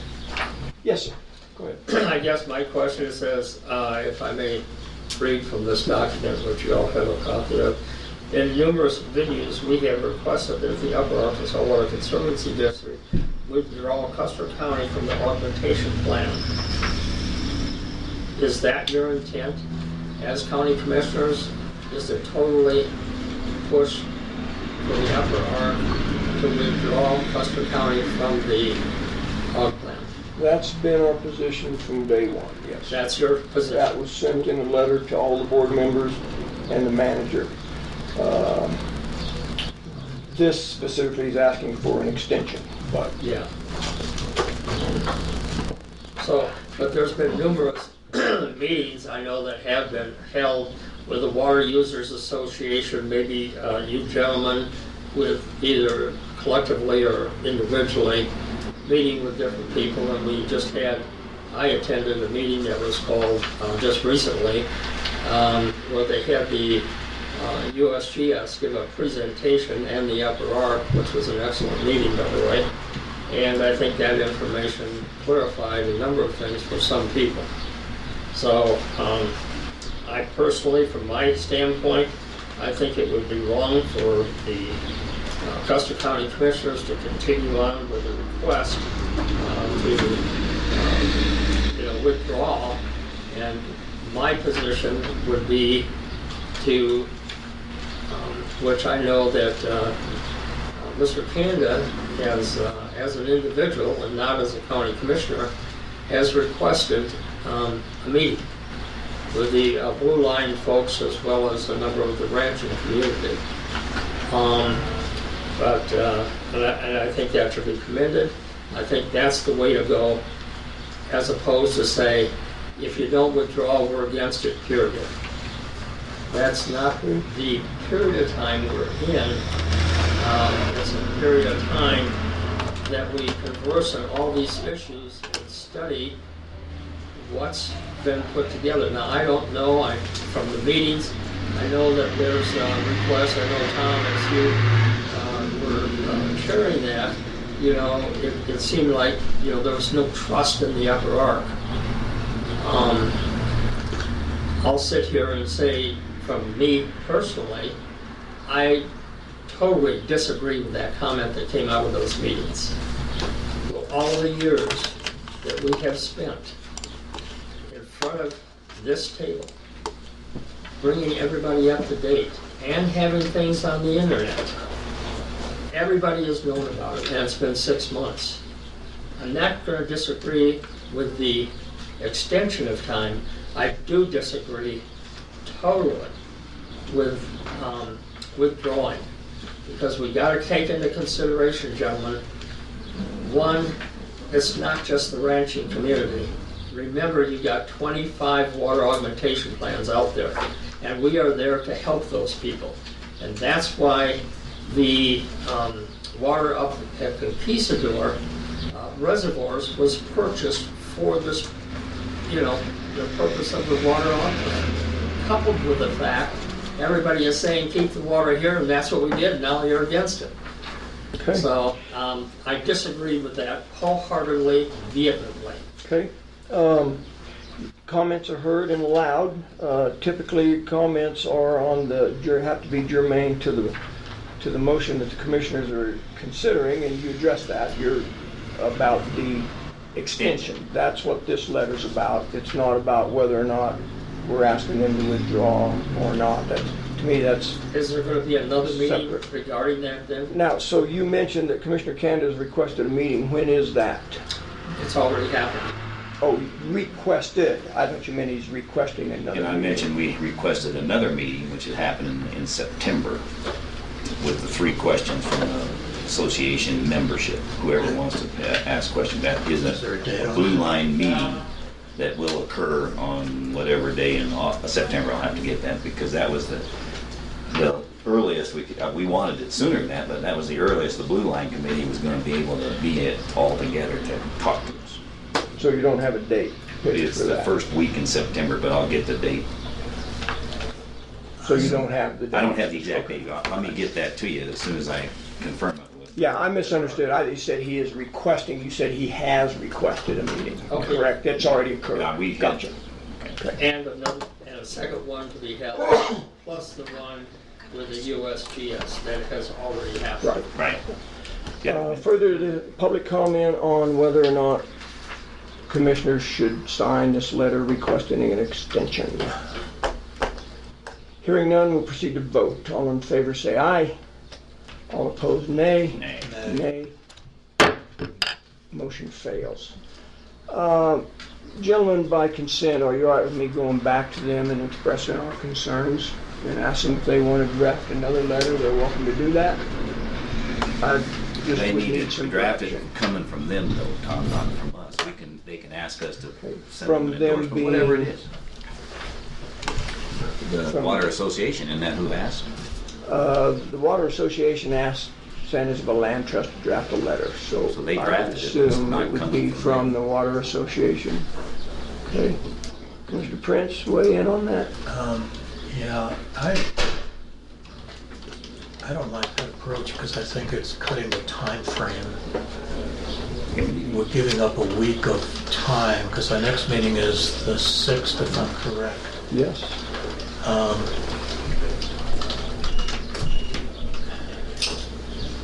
For us to even review and decide to say okay and sign it, and then it doesn't get to them for 2 or 3 or 4 days, and the deadline is looming just a week after that.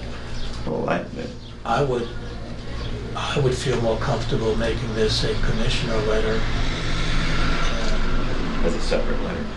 But Jay, they need to, there's power in numbers. If they send a letter that's asking from the ranchers, water users, more than ranchers, everybody's point of view to review this, they should do that as soon as possible. And if they want our endorsement and a letter to go along with it, they can, as an attachment, we can do that. Well, And that's what and Tom's I asking. understand what you're saying. I'm concerned about the timing on Yes. this. I agree that, and I think you said you agreed also, and I don't mean to hold you now, that an extension Is certainly warranted. makes sense. Yeah. So the sooner we could say, at least we, the BOCC, are asking for this extension, and then if San Isabel, We can do not both. Isabel, I'm sorry, San Isabel Land Trust wants to send theirs, and the Water Users Group Yes. wants to sell theirs, it could be multiple letters rather than one letter with multiple signatures. That way we can get it there in a I timely think manner. it's short, sweet, even cut to the chase. We, the water users in this county, as a commissioner, we can say we endorse that for our constituents. Let's get- Give them a break to look at it. Take a run. And I'm agreeing with you, I'm just saying, let's get the information to them as soon as I think possible. that's what Tom. If we wait to send it back to San Isabel Land Trust, we won't even get an opportunity to approve it until the 6th, We're not which is, approving their letter. They can write their own letter. We can talk about our separate letter like we said we would probably do. Send a letter from this board. So would, I move that we take this letter, we put it on Custer County letterhead, Custer County Commissioner's letterhead, we address it to the water referee, and we make it our letter, and the three of us sign it. That's- send copies to the upper arc. And send copies to Sure. them saying we chose We to do agree it on that our we own. should do that. And if you want to do your own, do your own. I will second that. Been moved and seconded to draft a letter to be mailed to the Division II Water Referee and carbon copied to the directors and manager of Upper Ark Conservancy District. Discussion about that. Okay, so, and I've been through many classes on getting to the point on an official letter. We got to be careful about an extent, how we word this thing, because I think Bob had a good point. Just don't muddy up the request. A good point about I don't want, let's take a look. I haven't thought through this whole, what I did is focused on what this was, which was what the whole point of this thing was, get us an extension. So if we want to draft it, let's let Meredith start that process, that's fine, and copy the guts, and let's figure out what we're going to say in the front end of this thing. If you I want. think what they said in I front of haven't is factual had a and chance to appropriate. actually digest that. 'Cause I gave my copy away to the public. So, When it was originally did. yeah, timing does play a part of it. I don't think there's anything in this letter contradictory to what I feel as a commissioner, and that is we're asking for an extension. Right. I've got some issues about the justification of that extension. I'm not sure from May that 18th or whenever that was originally filed till now. I'm not sure haying is a super valid reason to request an extension, but I think it can be a reason, not the only reason. Meredith, would you make a copy of the letter for me, please? Yeah. And I agree. I don't have any problem that second paragraph saying we've had a lot of issues, one of which we wanted to be withdrawn, blah, blah, blah. That gets to the chase. Maybe two, Meredith. I think there's a way to meet that case. I'm saying it just gets into some things. If the water judge, if people, what is the point of this letter? That's what should be stated up front. We request. But we give some facts. And then they can give facts to back it. Don't give me a bunch of, this is what a classic engineer screws up all the time. They're going to lead you through the process, so you have no way no way you can object to it logically. Put the request up front and then support it. So sometimes timing is impeccable. Miss Linda, yours happens to be impeccable. Sneaking in the back. Now, I'm sorry, I'm not going to let you sneak in. Anyway, I agree. Sorry. So, have a seat, please. We're in public comment period of, well, actually, we're not, because nobody's made a motion. Yeah, you did make the motion, I'm sorry. So we are in debate of a motion that's on the floor now. We voted not to sign the letter that you provided for a couple of reasons. I'll explain those to you. I was thinking about taking a 5-minute recess and calling you on the phone, so I think we're in good shape as far as that goes. Commissioners, we voted unanimously not to sign this letter for a couple reasons. Number one, it was unclear as to who the letter was coming from, other than factually the three of us. I know there's another signature page that wasn't included in this. So that's one of the reasons. The other reason is the commissioner didn't believe this letter needs to go to the Division II Water Court judge. We believe it needs to go to the referee. And the commissioners felt like the statement in the bolded paragraph about what this letter is all about, and requesting an extension, needs to be first and foremost in the letter, and then justify why secondarily. I don't think you're going to have any big issues with that, but we just didn't like the format of this letter. It's not clear who it's from. Right now, this page, it would be coming from the commissioners. If that's the case, then it should be on commissioner letterhead. This page appears It says sincerely the commissioner. sincerely than the three commissioners. I know there's going to be other names below that. There's already like 15 other Yeah. names Okay. on it. So the question we had too was, who is this letter coming from? The people who sign it. Okay. Not coming from the Water Association, it's not coming from San Isabel Land Trust, it's from the following individuals. Okay. That's why that's why there's no letterhead and nothing across the top. It was simply people who agreed to sign this. Okay. The motion on the floor that we're considering now is to draft a letter from the three commissioners with some slight changes and modifications, to send that to the Division II Water Court referee and to the manager and directors of Upper Ark. As the board, not as just, that's it. Yep. As As a Board of County Commissioners. Yeah, maybe I didn't make that very clear. So that's the motion on the floor now. We're in discussion of that. We've not taken public comment yet. So in a quick thumbs and nail sketch, that's where we're at. Yes, sir. I don't think my motion said with changes to this. No, it did not. Okay, because you just said. I said that's what we're considering, that's what we're debating. Yeah. Which was going to be one of my questions was, do you take exception to any of the wording in this letter? I want it to be as impactful as possible. I don't think it is the way it's formatted, and I think the minor change is easy. To put that in bold at the top, we request blah, for the following reasons. And it's important for the water users of this county to have the time to react, period. Okay. Weigh in on that, Commissioner Prince, as the maker of the motion.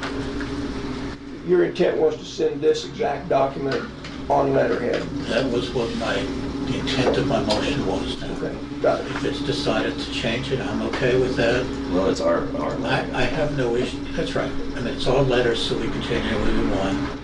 I thought the letter was fine. I think nothing in it is not factual.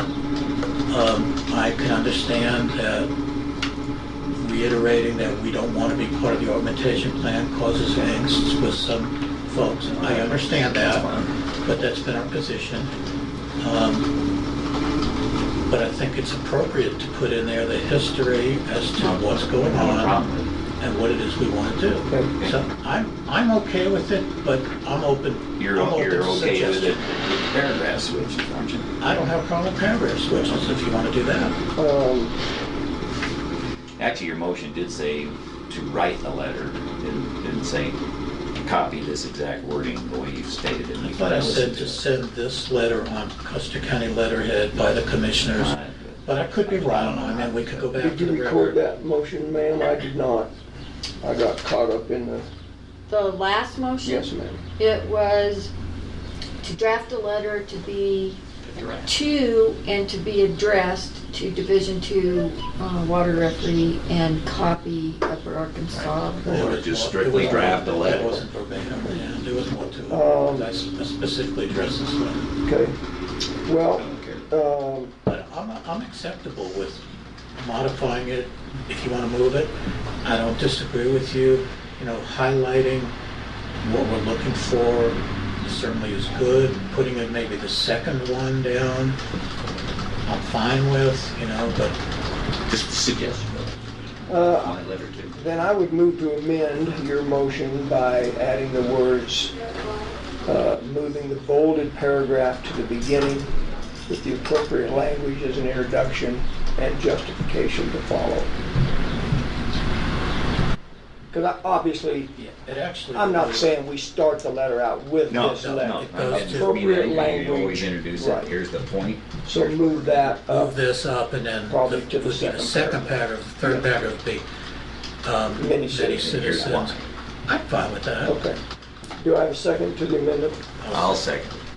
Been moved and seconded Get to this. amend the main motion by adding the words, moving the bolded paragraph with the appropriate language to the second paragraph. Now you have public raising their hand. They'll have to wait. I know. Discussion on the amendment. Public comment on the amendment now. We're talking about the amendment. We'll get back to public comment on the motion as it was amended or not. Yes, ma'am, go ahead. The intention of that letter was that it was coming from water rights users. Okay? And so a separate letter from the commissioners that does not parrot exactly what that says would be stronger, because then there are two letters that go in. Clearly, it wasn't the thing where there was this thing and everybody just signed on, but they sent it two ways. So I would feel like there's two things in action here. The people who are already signing it are signing that letter, so their signature would stay on the letter that you have. If your letter was different, as your motion is, I think it would be stronger Okay. and better. Okay. Other comment on the amendment?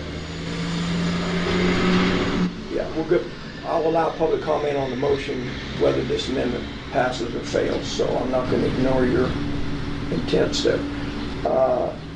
Hearing none, we'll proceed to vote on the amendment, which is to realign the paragraphs and have it on letterhead, obviously, but really the amendment was to realign the paragraphs with the appropriate language. Yes, sir. I want to make sure it's the right person, but that would Oh, be the main motion. that's the main motion, exactly right. Fine, I'm Yeah, fine. the main motion. So we're voting on the amendment, which is to realign the paragraphs. All in favor say aye. Aye. Opposed nay. Motion carries. Or sorry, the amendment carries. We will now have further discussion on the main motion, which is to send a letter, to draft a letter with this language in it to the Division II Water Court referee and copy the directors of management. Further discussion on that. Public comment on that. Yes, go ahead. I had a question. Okay. On this letter, certainly first, and is the San Isabel the facilitator of this letter? Are you the ones that put it together and then got the ranching community to come in and join you? No. No. Who put this together then? There was a meeting that had several water users a couple weeks ago, and they asked San Isabel to be the one who got the signatures on the letter that they suggested. So they gave San Isabel the suggestions about the letter, asked you to draft it, and then Send it back to them for send it back to them approval. to get the signature. Yeah, it is not a letter from San Isabel, it's a letter from water rights users in Custer and Fremont counties. All water users, like Round Mountain Water and Sanitation District, just There will be Send- people who sign it, and that's who it's Coming coming from from. whoever has it signs. gone to the towns and to Round Mountain? Nobody else, just that select group. The people who asked us to do it, that's where it's gone. Do you feel as though other people should have been included, water users? I mean, it has the appearance to me that, it's all water users, and it isn't. I mean, if you don't have the Round Mountain Water and Sanitation District, you don't have the cities, you don't have, the public. Nowhere in that letter does it say it's coming from all the water users. So I think a careful reading of the letter is important. And I Okay, think let me interject here just for a second. I don't want to have to gavel us into order. Your question's legitimate. I'm not, Chair wouldn't deny that question. It needs to be directed to the commissioners and not to individuals in the audience, but I allowed it. I think, did you get a satisfactory Okay, answer? then I Do we will need direct it to you. your comments certainly have been heard. I would concur that I think the intent of this letter was to be from whoever signed it, which was the people in the meeting at, I hesitate to call it the Water Users Association or the Water Association meeting, because it wasn't. It was people that had been involved in that wanted to reinvigorate that. So it's not fair to say the Water Association directed her to do this. There were people that sat in that meeting that asked her to draft this letter. I don't think it says anywhere that this is representing anybody other than the people that signed it. So, good point. Let me add to that. I think it would be more impactful if every objector signed that with the late, that would be good. But this is a letter from specific people that have the right. You can do it individually. Right. Each individual can sign one letter and send it in, one signature. So that's a good point. I don't know how many did you end up with? 10, 6, It's not going to 5. be done until Friday. But you don't know how many are going to sign it yet. Looks like there's going to be quite a few. That were in that original meeting, right? Mm-hmm. Okay, whatever it is, that's their right. So I think that's okay. I think you ought to bring back the discussion we had. It would be more impactful the more signatures you have from all the objectors, especially, and to any other user that's concerned about the future, because there's, like somebody mentioned, there's X augmentation plans that are impacting people. Okay. So, gentlemen, moving forward, we'll get back to see if there's any other public comment, but we've talked about what we're going to do. We haven't talked about how we're going to do that or when. Obviously, I'm not prepared to sign the letter. It's not been written yet, so I'm not going to vote to sign the letter. Are you comfortable with one of us drafting the letter? I was really willing to do it, but I don't have to, and then submitting that to you to look at. Meredith doing it now? Wait a minute. No, I'm writing notes for the You're next really admin. banging away back. We're debating the motion whether or not to draft a letter to the Division II Water Referee.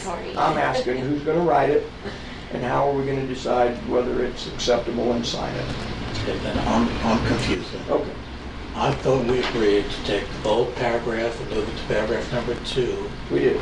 Move number 2 down to 3, and leave the rest of it, and that would be the letter we sign. Okay. Am I missing? If I'm missing something, please tell me. No, I'm asking, are we comfortable with Sign it. voting on this without that being done. That's the directive, I get it, in the motion to do that. I guess It's up to it's us the individually. intent for us to do that and then sign it and send it, not meet again to look at it. She could give it to you in 5 minutes, but yes. Okay? And I think individually, I won't sign it unless I agree that that's what it did. That's our job, and so I wouldn't sign it just because Meredith, how long somebody is it going to take you to sent move a it. paragraph? Well, she doesn't have Oh, this you on don't have this electronic letter, I form. see. No. Okay, I'm sorry. But she So- can scan it in, though. I could send it to her if I can get lunch. There's that thing. I'm just asking about the nuts and bolts of it. That'll work. I'm fine. So, I'd say if there are no other changes other than the ones we said We agree. specifically to do, and when we get in front of us, if there's no changes to what we specifically agreed, we can agree to sign it right then and there, later today, first thing tomorrow, It whatever. doesn't matter. further public comment on sending a letter from the Board of County Commissioners to the water referee. Yes, sir. I'll just reiterate that I think you took the appropriate action on the former motion, and I think it's impactful to use Bill's words for the commissioner to send this, so I certainly endorse it. Thank you. Okay, anything else? Hearing none, we'll proceed to vote. All in favor of drafting a letter moving this third paragraph to the second paragraph with the appropriate language that it's not really an introduction because paragraph 1 is the introduction. So, all in favor say aye. Aye. Aye. Opposed, nay. Motion carries. Yeah, maybe we can get that before the end of the meeting today, and if so, then we'll sign it and send it. Sorry, Meredith, I didn't realize you didn't. Yeah, I did not tell you that, so. You will here in a minute, though. So, Miss Linda, from my perspective, then, obviously, we're gonna write a letter and send it. This becomes null and void because we voted not to do this. Do you want this back? Oh, it doesn't matter. Okay, I don't all need right. it. Okay. That's why we put you on the bottom of the first page. You could just cut you off. Okay, Sorry. very good. All right. Next item of business, consideration of hiring a Board of County Commissioners Administrative Assistant. I've talked with Donna a little bit about the process to move forward, but I thought we needed to formally make a decision about that. So I certainly wasn't going to do it on my own. I can tell you what the parameters were Yeah. or are based on our vote today, and that was to publish this vacancy announcement. And if you don't mind, gentlemen, if we talk about them both, maybe, well, let's wait because there may be other conversations. So let's do them individually. So just the administrative assistant to post this.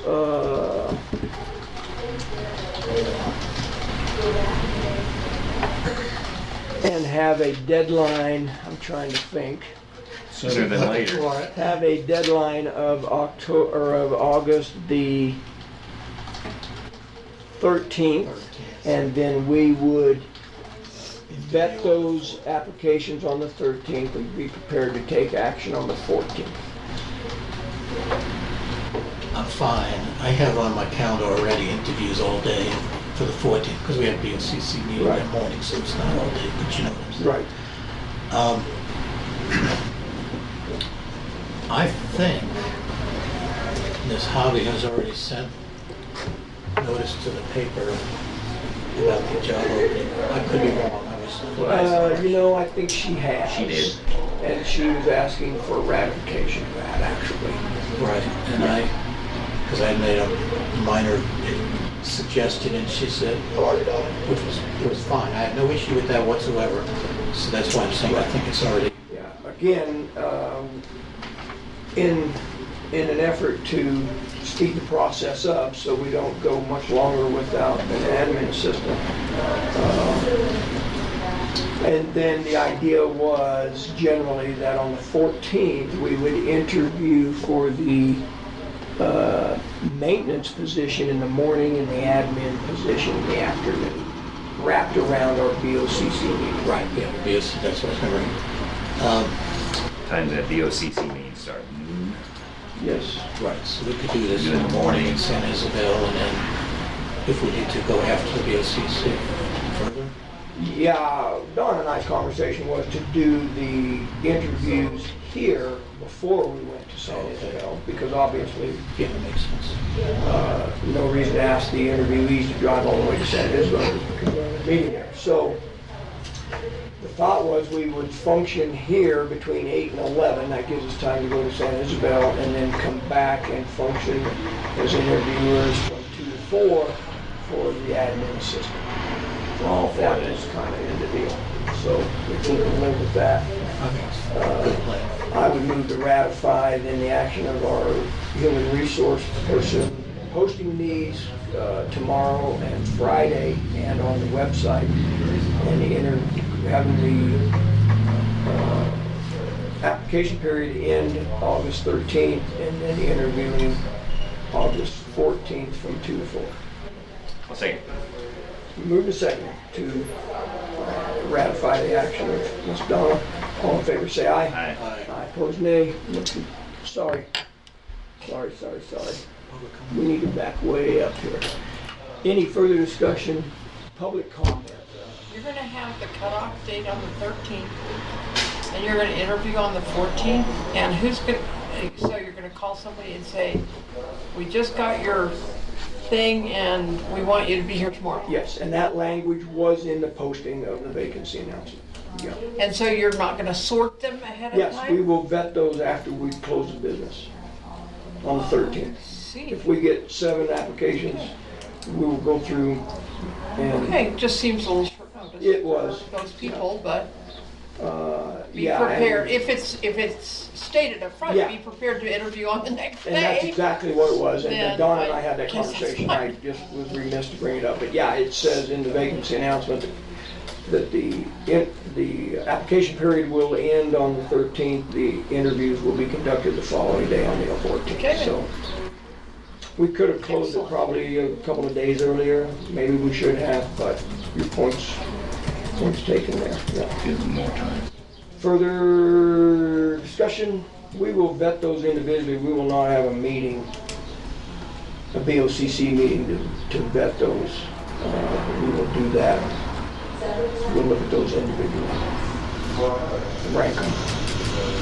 One thing it's a little premature, we could do it that, well, I don't know how that works. No, we're good. We'll have to determine how many we want to interview. So, We'll talk about that. further public comment? Hearing, pardon? Yeah. Hearing none, we'll proceed to vote. All in favor of ratifying the action of Ms. Donna putting those in the paper, say aye. Aye. Aye. Opposed, nay. Motion carries. Consideration of hiring a maintenance person. Basically the same format. The idea was that we would maintain that position in its current state, 20 hours a week. Commissioner Candy, you're all right with that? Yep, and we, did that include going out to the airport? and Yes. Dumping trash once a month? Well, doing the cleaning out there, yeah, including dumping their trash, but Is that sufficient time for us to be in the condition we'd like to be in? is which? 20 hours. I'm Yes. sorry, I wasn't very clear. That's great. I think it is, based on our track record in the last 3 or 4 months. I think that's gonna actually slow down as winter comes too, but it seems like the summer it was. Here's the problem I had with it, and I think at some point we need to address this. With Chris, we had kind of an agreement that it was a flexible schedule. I don't think that worked very well for the courthouse, for the county.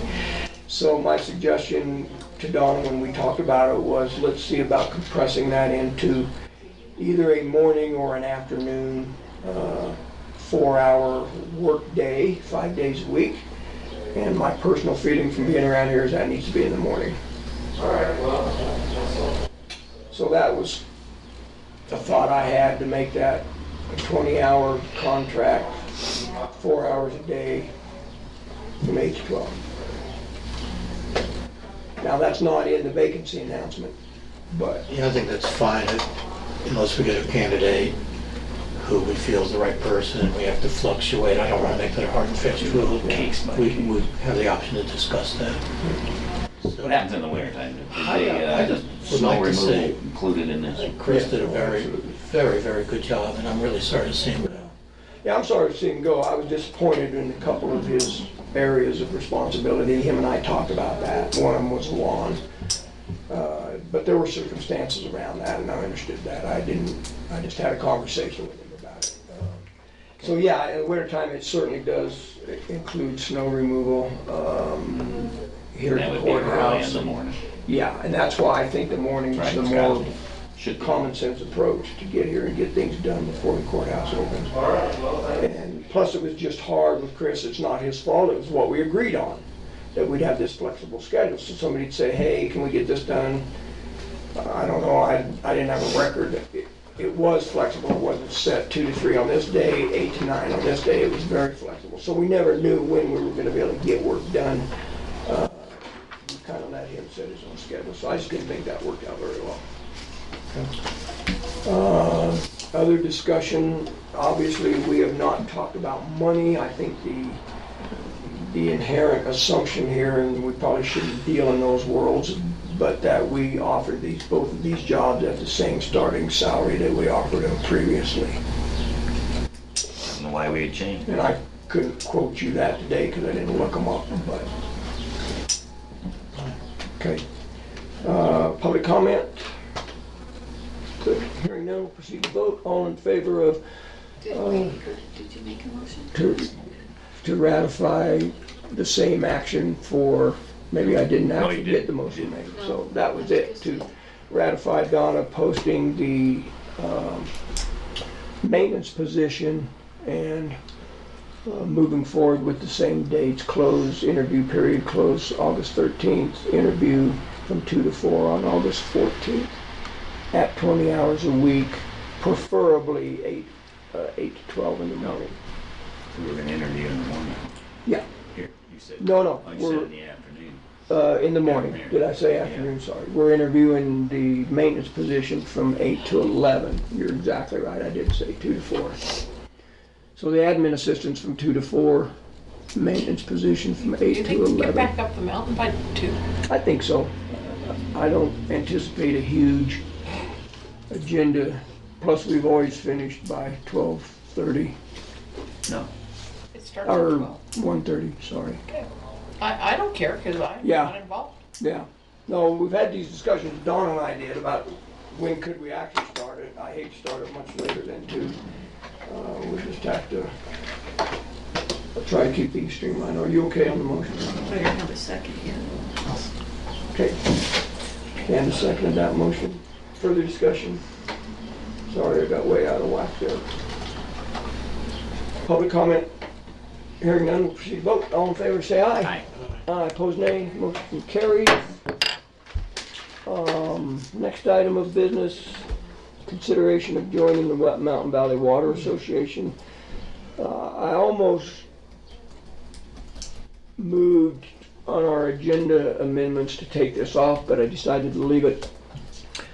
There was a discussion at that general meeting to really get the Mountain Valley Water Association back up and running, and that group of people asked would the commissioners consider becoming a quote-unquote dues-paying member. I said I will bring that before the commission. The obvious question is, what are the dues structures? Those have not been set. So I think we may have the cart before the horse here a little bit. We might be a little premature.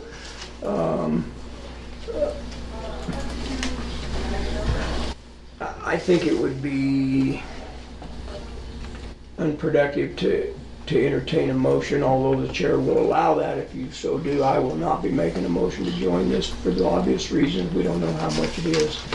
And we haven't seen their articles of incorporation, although I have a copy of it, but I don't think the commissioners have seen it. So is this the same group that Bill's been meeting with? Yes. Or is there like Tom's meeting with some of them and Bill's right. meeting with some of?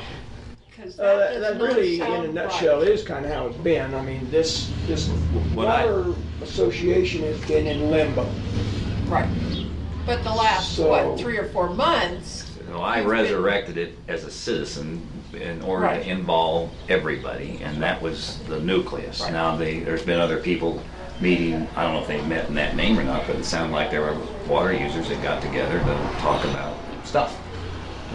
But it wasn't all the people that have been involved in what I've been doing lately, that I know of. They did talk about And I think, getting the articles of incorporation. Now I say they, the people that met on the 18th of July, to resurrect the Valley right, Water Association. Get the articles of incorporation. Find out if they're still in legitimate standing with the Secretary of State.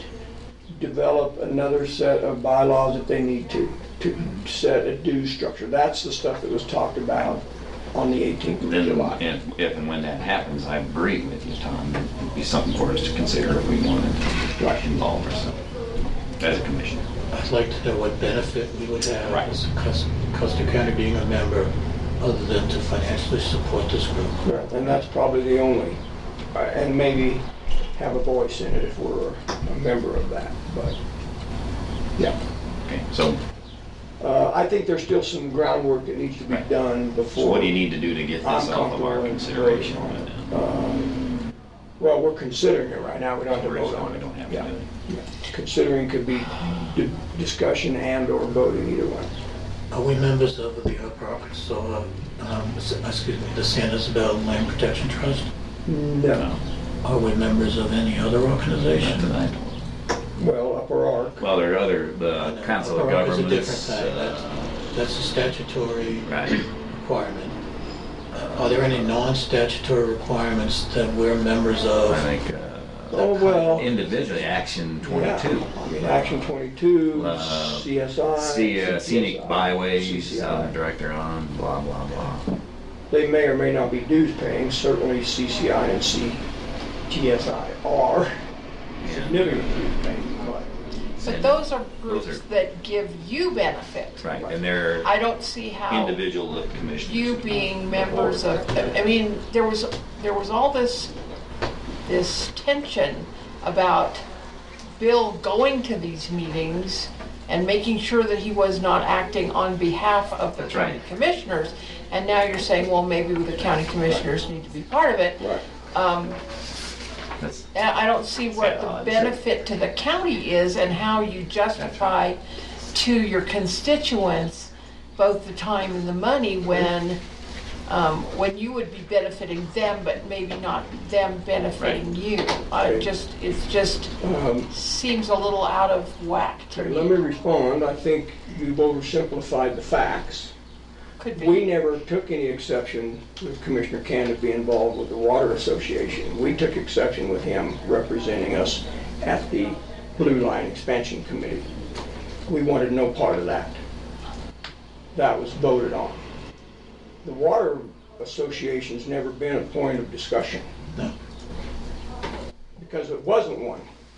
I met as a citizen, I reality. was in But they response to were- that, But which I was in going this- to do anyway. in this group that he was just being part of as a citizen was going to meet with the Blue Line That could Committee, be. is that Yes, correct? I don't know that. Could be. There was some angst. Yeah, oh, yeah, Okay. clearly, but not with the Valley Water Association. Okay. It was with the Blue Line Expansion Committee. Okay, If I'm wrong, jump in. Okay, yeah, that's the distinction to me. I believe there's value in this water association. I just never felt like it was a legitimate group, an organization or an association without going through the steps that they're going through now. Yes, sir. Yeah, that's my understanding. This is a relatively new thing, this association of reestablishing. Right. A number of us belonged to it way back when. And then, did you identify when these other meetings of being representing the Water Association? That wasn't my understanding, Bill. I brought them as concerned citizens and mentioned the resurrection of, and that's how we got it started. Yeah, but not representing them, because I think. We all are part of that. Tom, it Not needs representing to form, and it needs to get some officers. Yeah. And then go from there, and then I think that's a proper And procedure. that was, I pointed out in the very first meeting with the Blue Line Committee, said this is a result, and there were members here from that association, and that was the intent, to have all interested water users involved in all these activities. And then I think from then on, I think it would be appropriate for the commissioners to be a part of it, because they would act advisory to you as well as getting something back. So- Well, yeah, if this water association, again, we've got to look at their articles of corporation, bylaws, and mission statement, purpose, so on and so forth. If it's to promote protection of the water resources in this valley and the conservation of water resources and all that, I would promote the county being a part of that. Again, we can always hide under that big skirt of, because it's what would be best for the citizens of our county. I could justify spending money to do that, but that's me. So, but not before we get this water association, I say we, before the water association is a legitimate, documented, organized association. I don't, Do they have a chairperson and some kind of organization? they do now. We didn't really know that. Everybody thought we probably did, but until they checked with the Secretary of State last week, nobody really knew. And so the last chairperson of record was Keith Hood. I really would like, before I vote to join any organization, Okay. I want to feel very comfortable being what I am. I want that person, whoever is a spokesman for them, to come in and Right. say, here's what we do, here's the mission, here's how we do it. And then I would decide, as Jackie said, are we going to spend taxpayer money to support this? Right. Yeah, I'm with you 100%. That's why I didn't push to have it. That's why I didn't make a motion to join it. I think we're, as I said, we're a little premature here. But I put it on the agenda To open the the discussion. 18th. That's been 2 weeks ago. So, other concerns about this item of business? Okay, we'll move on. Second reading and adoption of the ordinance of ordinance number 19-02. With respect, I would request about a 3-minute break. I agree. Consent, Do gentlemen? I need to time this one? I'll be back here in 3 minutes. 16 minutes. I think I'm gonna drag this out. Meeting will reconvene. I wanted to just throw out one thing real quick before we get into that. I should have brought it up during a commissioner report and I failed to do so. We are not in compliance with our ADA parking spaces on the east side of the commissioners, or the county courthouse. Ms. Kelly brought that to my attention. We talked about that. I'd like to just be able to do this by consent to repaint those, well, one ADA parking space out there to come into compliance. Has to be a total of 132 inches wide, and we're way under that. For van accessible, our parking lot, our parking space numbers dictate that we need to have a van and a In a regular vehicle. So I just should have brought this up earlier, I'm sorry I didn't. You can certainly look at the language in the statutes if you want, but I'd like to move forward with that if and when I appropriate. certainly feel we should Okay. comply with the law. Since we talked about that, Mhm. I went down and measured the Wetmore one, because I never thought about that one. That one's good, but it doesn't have a sign. We need a van accessible sign down there and a sign up here.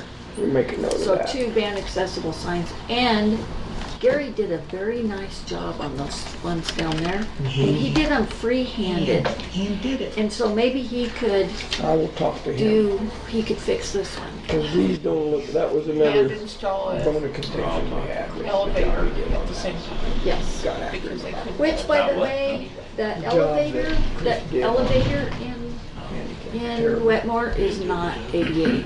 The what is it? The elevator. Oh, You would have thought that Since they just. they just did it, you would have thought it would have been ADA. Well, what's not compliant?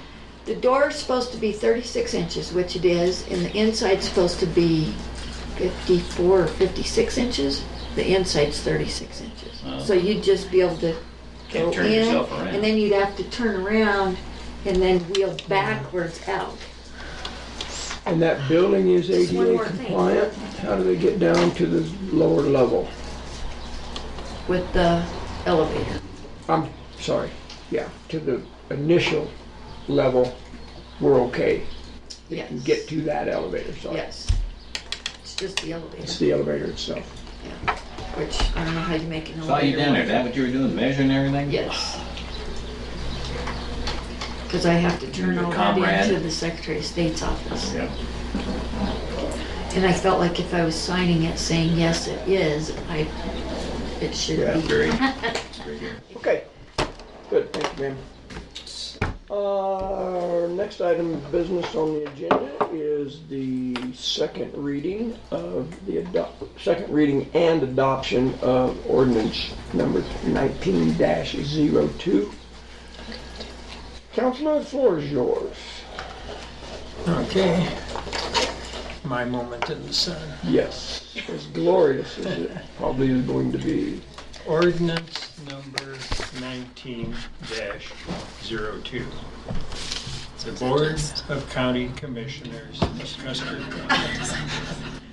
The Board of County Commissioners of Custer County, a political subdivision in the state of Colorado, an ordinance restricting open fires and open burning in the unincorporated areas of Custer County, also including the incorporated towns of South Cliff and West Cliff. Whereas CRS Section 3011-107 at sec and Section 30-15401 1.5 at sec authorizes the Board of County Commissioners to adopt ordinances, resolutions, rules, and other regulations may be necessary for the control or licensing of those matters should be of purely local concern, and to do all acts which may be necessary or expedient to promote health, safety, and welfare of the citizens of Custer County. And whereas pursuant to CRS Section 315-401-1N.5, the Board has specific authority to adopt an ordinance banning open fires to a degree and in a manner the Board deems necessary to reduce the danger of wildfires within those portions of the unincorporated areas of the county where danger of forest grass fires is found to be high. And whereas the Board of County Commissioners in the Wet Mountain Fire Protection District have entered into an intergovernmental agreement pursuant to Section 29-2105.5 CRS with respect to this ordinance in recognition of the fact that wildfires are impervious to the territorial boundaries of political subdivisions, that the full cooperation of both political entities is necessary to protect the public from the dangers of forest fires and prairie fires. And whereas the incorporated towns of Silver Cliff and West Cliff are included within the boundaries of the Wet Mountain Fire Protection District and are therefore subject to restrictions and permit requirements imposed by this ordinance, and any violation of the said restrictions or permit requirements occurring in either town are punishable as set forth herein. And whereas the reciprocal fire protection assistance agreement exists between the Wet Mountain Fire Protection District and the Rye Fire Protection District, wherein the Rye Fire Protection District has agreed to provide equipment and personnel to assist the Wet Mountain Fire Protection District in fighting wildfires in a remote portion of Custer County, which is within the boundaries of the Wet Mountain Fire Protection District. And agreements also exist for the Deer Mountain Fire Protection District, the Wetmore Volunteer Fire Department, the Beulah Fire Department, and the Florence Fire Department for said agencies to assist the Custer County Sheriff in wildfire suppression efforts in unincorporated areas of Custer County that do not lie within the boundaries of the Wet Mountain Fire Protection District. And whereas the Board of County Commissioners finds that Custer County has a substantial forested area and that an open and burning permit system is needed. And whereas consideration has been given to existing laws and processes regulating open burning in the state of Colorado, and the Board of County Commissioners finds this ordinance is consistent with all such laws and processes. And whereas the Sheriff of Custer County, Sheriff, is authorized under provisions of CRS Sections 30-10-512 and 30-10-513 to act as fire warden of the county in case of prairie or forest fires, and to assume charge thereof, or to assist other governmental authorities in controlling or extinguishing forest or prairie fires. And whereas the Board of County Commissioners finds this ordinance is both desirable and necessary for the purpose of providing the Custer County Sheriff with a law enforcement protocol to prevent such fires from occurring, and by providing appropriate punitive measures for those who fail to comply with the open fire and open burning restrictions set forth herein, and also for those who engage in open burning without the required permit or in violation of the terms and conditions of a permit. And whereas there's been full compliance with all statutory requirements concerning notice to the public of this proposed ordinance, and publication of said ordinance, and the public has now been afforded full opportunity to be heard on this proposed ordinance at a first reading and a second reading as required by Section 30-15-404 through Section 30-15-407 CRS. Now therefore, be it ordained by the Board of County Commissioners and the Board of County Commissioners of the County of Custer as follows. Section 1, Title 1.1, this ordinance shall be known as the Custer County Open Fire and Open Burning Restriction Ordinance and may be cited in reference as such. Section 2, Purpose 2.1, purpose of this ordinance is to preserve and protect the public health, safety, and welfare of the citizens of Custer County, Colorado by restricting open fires and open burning in Custer County at certain times in order to prevent forest and prairie fires given the high danger of such fires as a result of atmospheric conditions, including lack of moisture and other local conditions as they exist in Custer County. Section 3, Authority 3.1. Ordinance is authorized by inter alia, generally Part 1 of Article 11 of Title 30 and Part 4 of Article 15 of Title 30, and specifically Part 4 of Article 15 of Title 30 at CRS Section 401(1) N.5.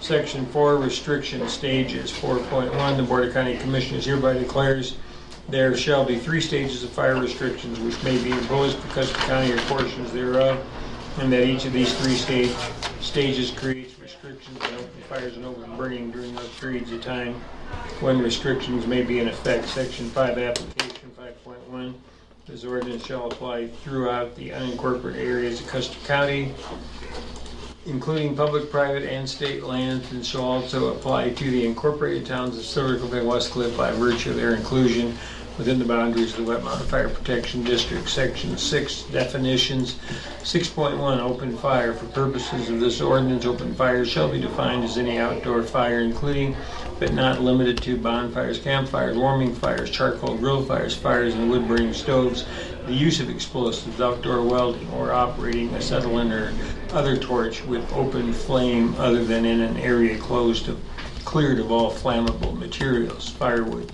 fireworks of all kinds or brands, burn barrels, the outdoor burning of trash and debris. No permit is required for open fires of these types. 6.2, Open burning, the intentional ignition of unwanted fuels in place or collected for the purpose of eliminating those fuels. Open burning is further defined by Stage 1, Stage 2, and Stage 3 restrictions as set forth in this ordinance. An open burn permit is required for fires of these types. 6.3, Agricultural open burning, the burning of cover vegetation for the purpose of preparing the soil for crop production, weed control, maintenance, water conveyance structures related to agricultural operations and other agricultural cultivation purposes. The open burning of animal parts or carcasses is not agricultural open burning, nor is the open burning of household trash, wood, and yard debris on agricultural land. 6.4, Burn manager, an individual who obtains a valid open burning permit in order to plan, build, control, extinguish, and otherwise supervise the open burning of slash. 6.5, Burn boss, an individual who has completed the Colorado Department of Fire Prevention and Control or National Wildfire Coordinating Group, NWCG, certified burner course, and is a registered and certified prescribed burn boss in accordance with Senate Bill 13-083, Colorado Prescribed Burning Act. 6.6, Fireworks, as defined in CRS Section 12-28101-3A, including any composition or device designed to produce visible or audible effects by combustion, deflagration, or detonation, and that meets the definition of articles pyrotechnic, permissible fireworks per Section 12-28101-8A, or display fireworks.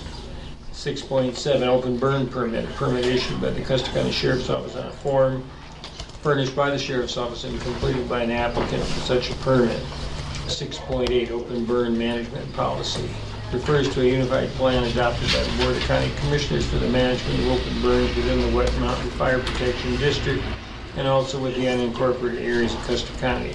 A copy of this open burn management policy may be obtained from the Custer County Sheriff's Office or their website, Custer, Colorado Sheriff.com, or may be viewed on the Custer County website, www.custercountygov.com/index, etc.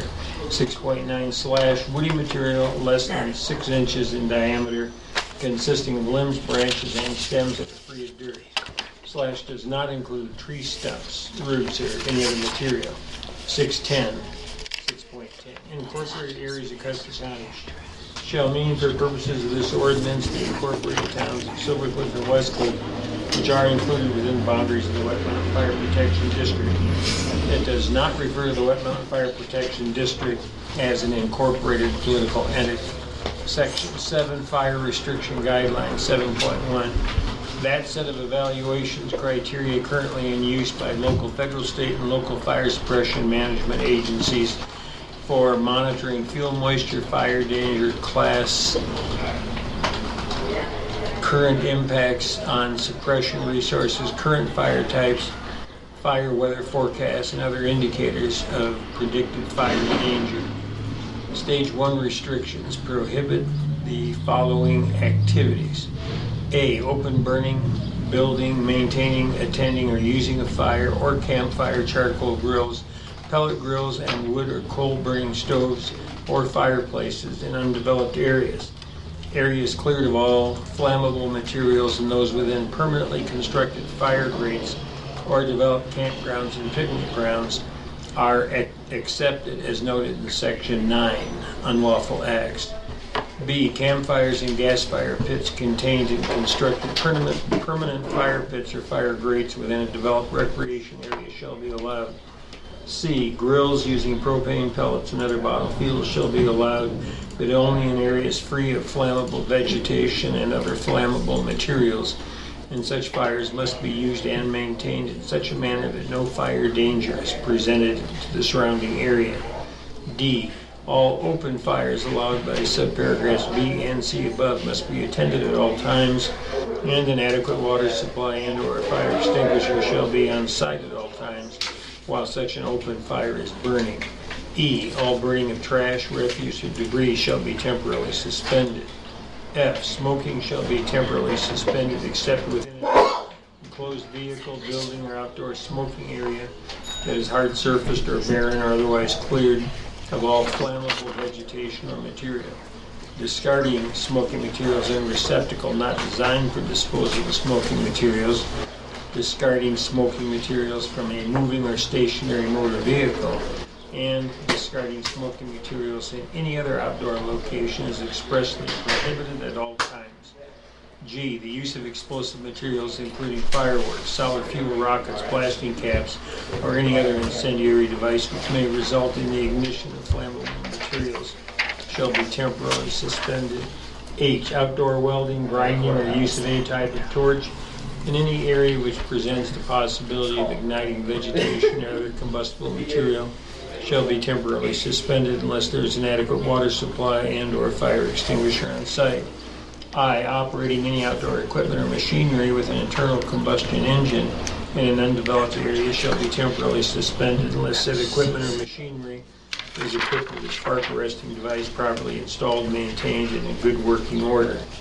J. The sale, possession, and use of fireworks, including permissible fireworks, as defined in CRS Section 3015-401-1, N.7. Stage 2 restrictions prohibit the following activities. All the prohibited activities set forth in the Stage 1 fire ban shall be in effect, and in addition, the following restrictions shall also be in effect. A. Building, maintaining, attending, or using a fire, campfire, coal burning, wood burning, stove, charcoal field, or wood field cooking, or other open fires of any type at any location shall be temporarily suspended. B. Grills using propane pellets or other bottled fuels shall be allowed only in areas free of flammable vegetation and other flammable materials, and must be used in a manner which presents no fire danger to the surrounding area. Portable stoves, gas grills, and propane gas devices are still permitted on forest lands, aka propane fire pits with on-off valves. C. No grill in use shall be left unattended, and there shall be an adequate water supply and/or a fire extinguisher on site during such use. D, use of a coal burning or wood burning stove or fireplace in a private residence shall be allowed only if the flue pipe, chimney, or other exhaust structure is equipped with a properly installed NFPA approved spark arrestor, such as a chimney cap. E, off-road use or parking of a motor vehicle in an area which presents the possibility of sparks or exhaust heat igniting surrounding flammable vegetation shall be temporarily suspended during the period of time Stage 2 fire ban is in effect. Stage 3 restrictions prohibit the following activities. All the restrictions set forth in the Stage 1 and Stage 2 fire ban shall be in effect, and all open burning of any kind shall be prohibited. In addition, the Board of County Commissioners shall have the authority to temporarily close an area to entry or use. Areas of public land subject to a Stage 3 fire ban shall be closed to all entry except for individuals carrying written permits from the Custer County Sheriff, federal, state, and local officers, members of organized search and rescue, or firefighting forces performing official duties, and resident landowners and lessees and their invitees and agents. Exceptions to Stage 1, 2, and 3 restrictions. The following shall be exceptions to the prohibited activities. A, agricultural burning by an agricultural producer on property owned by the agricultural producer, unless there is a red flag warning in effect as determined by the National Weather Service. B, fireworks displays properly permitted pursuant to Section 3015-401 CRS. C, open fires, open burnings by any federal, state, or local officer or member of an organized fire protection district or department in the performance of official fire suppression, prevention, training function, or other duties. Section 8, no open burning when red flag warning is in effect. 8.1, no person shall initiate or continue an open fire in all areas of Custer County on a day identified by the National Weather Service as a red flag warning period. This includes areas, any part of Custer County which is located both outside of and within fire protection boundaries. Any existing burn projects must be extinguished under red flag warning restrictions. Stage 2 restrictions shall be in place during red flag warning periods, and open fire and burning during a red flag warning period shall be treated as violation of Stage 2 burn restrictions as noted in Section 7. Section 9, unlawful acts. 9.1, it should be unlawful for any person to build, maintain, attend, or use an open fire or conduct an open burning activity in the unincorporated and incorporated areas of Custer County, including public, private, state, and federal lands when the same is prohibited by a Stage 1, Stage 2, or Stage 3 fire ban in effect. 9.2, it shall further be unlawful for any person to conduct open burning activities at any time without a valid permit issued by the Custer County Sheriff, or to conduct such open burning activities that do not conform to the terms and provisions of the specific permit issue. 9.3, it shall further be unlawful for any person to leave an open fire or open burning activity of any type unattended at any time, regardless of whether or not a fire ban is in effect and regardless of whether or not a permit was required for such open fire or open burning activity. 9.4, it shall further be unlawful for a burn manager to conduct any open burning activity without giving the required notice to individuals with respiratory conditions and to contiguous landowners as set forth in Section 103, or Section 10.3 below. Section 10. Permitted open burning. 10.1, any person who desires to use an open burning method to dispose of slash piles shall be required to obtain a permit from the Custer County Sheriff prior to conducting any open burning method for such disposal. This includes agricultural burns of slash. Any open burning of slash piles shall strictly comply with all conditions imposed by the Sheriff as indicated in the permit issued. 10.2, all open burn permits issued by the Sheriff shall be valid for a period of 12 months from the date of issuance, with the express condition that the burn manager shall notify the Sheriff each time before conducting any open burning operations pursuant to the permit that such open burning is about to occur. With respect to the notice requirements set forth in Part 3 below, it shall be sufficient for the burn manager to give the required notice to individuals with respiratory conditions and to all contiguous landowners one time that he/she has obtained a permit, the date the permit was issued, that the permit is valid for a period of 12 months, and that no further notice will be given prior to open burning operations being conducted. 10.3 CRS Section 3015-401 and .52F requires the Board of County Commissioners to include a mechanism to notify individuals with respiratory conditions if requested by the individual and contiguous landowners of the date, time, and location of slash pile burns.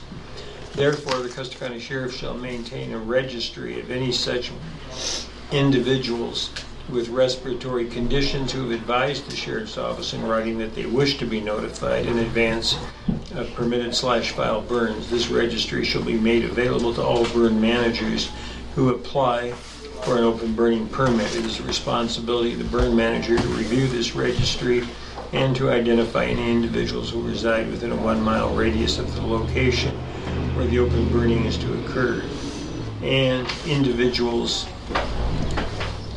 identify any individuals who reside, got lost where, and to identify any individuals who reside within a 1 mile radius of the location where the open burning is to occur, any individuals with respiratory conditions so identified shall be notified by the burn manager that an open burning permit has been issued.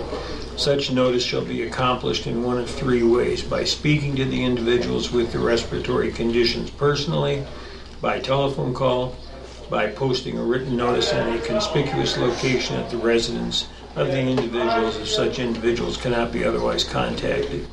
It shall also be the responsibility of the burn manager to determine the identity of the contiguous landowners and to give them notice of the burn permit in the same manner as set forth above for individuals with respiratory conditions. Compliance with this section by the burn manager shall be deemed sufficient if he/she certifies in writing or by verbal confirmation with the Custer County Sheriff's Office that the required notices have been given or will be given that an open burning permit has been issued. The permit application utilized by the Sheriff's Office shall include a specific certification provision and shall recognize that open burning permits may be issued to burn managers in person or by telephone request. 10.4 When issuing open burning permits, the Sheriff shall give due consideration to safe burning conditions at the burn location, shall impose appropriate permit limitations concerning the number of slash piles that may be burned at one time per person who is managing the burn, the size of the slash piles, the temperature, humidity, snow cover, and wind conditions, the existence of any overhead lines or other utility facilities, fuel types, and moisture content, slope setbacks from physical structures, and a readily available and usable water source. Section 11 Penalties. 11.1 Any person who commits a violation of this ordinance commits a Class 2 petty offense under CRS Section 3015-402-1, and upon conviction or confession of guilt thereof shall be punished by a fine of not more than $1,000 for each separate offense.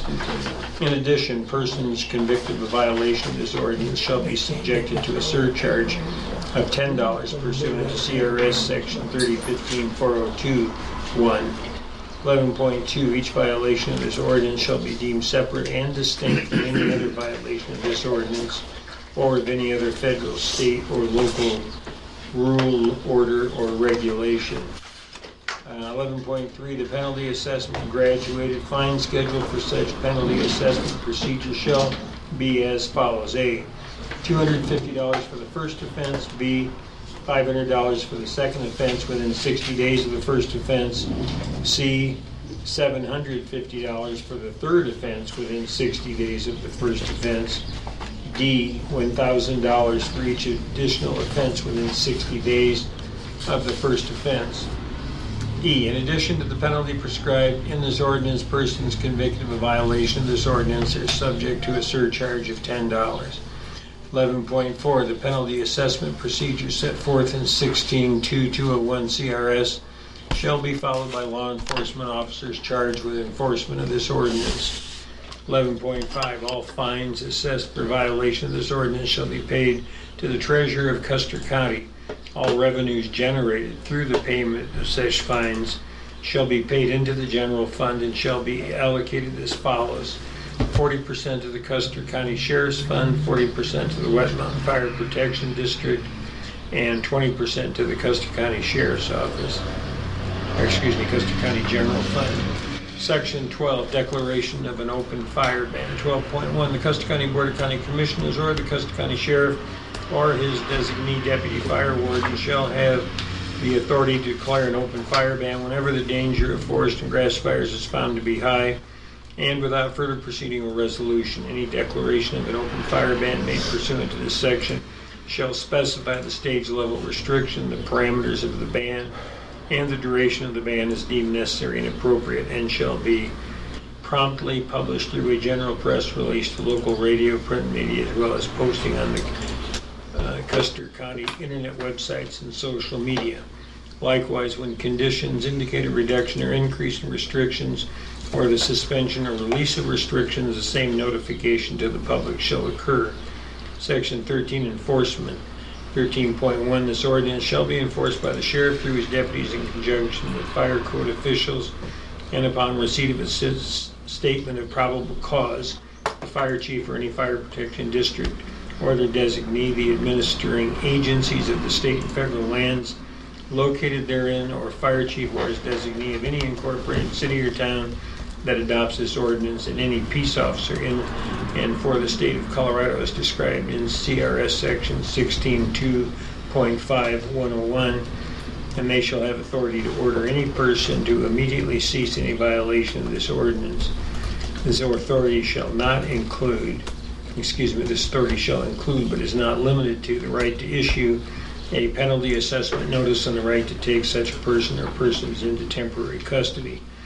Section 14, effective date. 14.1, this ordinance shall be effective immediately following adoption on second reading and shall apply to all open burning violations occurring or committed on or after said date. Section 15, repeal of prior ordinances. 15.1, upon the effective date of this ordinance, all prior fire ban ordinances or fire restriction ordinances, including but not limited to ordinance number 15-02, shall be deemed repealed and shall be of no further validity or effect. Introduced, read, and adopted on first reading on the first day of July 2019 and ordered published in the Wet Mountain Tribune. Board of County Commissioners for Custer County, State of Colorado, in line for the three commissioners to sign, and they did sign after the first reading, and a line for the clerk to attest those signatures. Adopted on second and final reading on the 31st day of July 2019 and ordered published by reference to title only in the Wet Mountain Tribune.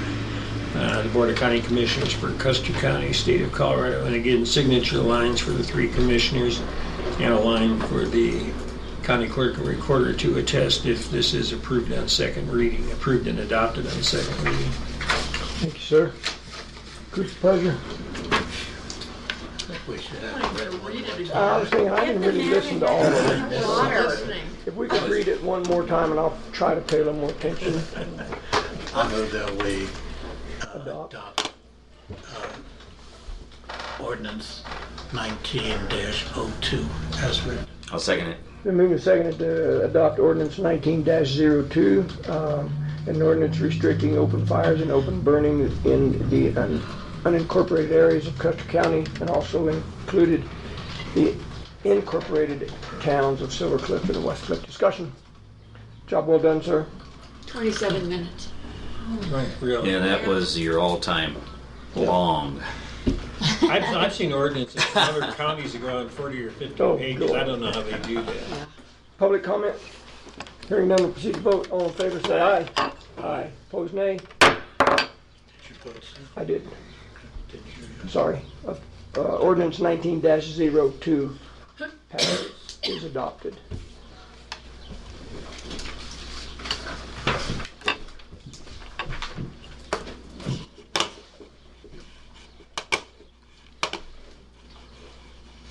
You getting a head start on it? Yeah, I thought y'all were faster at signing. They're going to take 27 minutes to sign. I think so. I've got a little bit left, just enough to... Do you want another one? No, I'm good.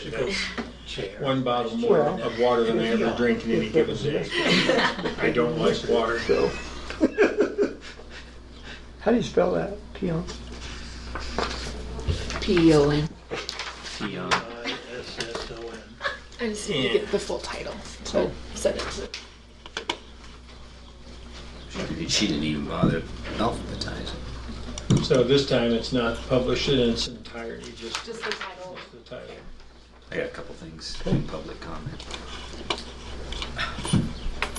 You're gonna need to know. I just ordinance 1902. And then the title, second paragraph. Yeah, the bold Okay. part up at the top, Thank you. that'll be part of it. Okay. Anything else before we move on to public comment? All right. Public comment, Commissioner Canada. Okay, a couple things. I did get the, this is what we gave to Corey Gardner. It's important you guys have it so you know what we talked about. We hit every one of these items. Also, Scott Tipton, this is exactly a reproduction of the Corey Gardner thing, except I pulled off the issue with CenturyLink because he's not involved and it didn't matter. Yeah, that way it fit on one page. Did you prepare this? Yeah. Good job. And you left Commissioner Prince off because he was out of town? Yes. Okay. And, yeah, and we covered every item in detail, and we asked a lot of questions, and we took a lot of notes, and so it was beneficial, as I mentioned. Okay. Here's the copy, and I sent the minutes of that Upper Ark meeting with the Conservancy Board, that I sent you soft copies, but there's the hard copy, and it tells you, the same positions we've been saying all along. And then this is the copy of what they briefed, and you've seen this already. Right, I've got it actually on my Jay, computer. yeah, I think you got that too. And then couple other items. I mentioned the Riley Johnson surveyor needs. The issue that I think there is if Kit has backed up and spent all his allocated dollars as a county surveyor, we still need him to work. Do I need to have him come in here and make a case for more cash? I would think so. I would think that's on Riley Johnson myself. I don't know.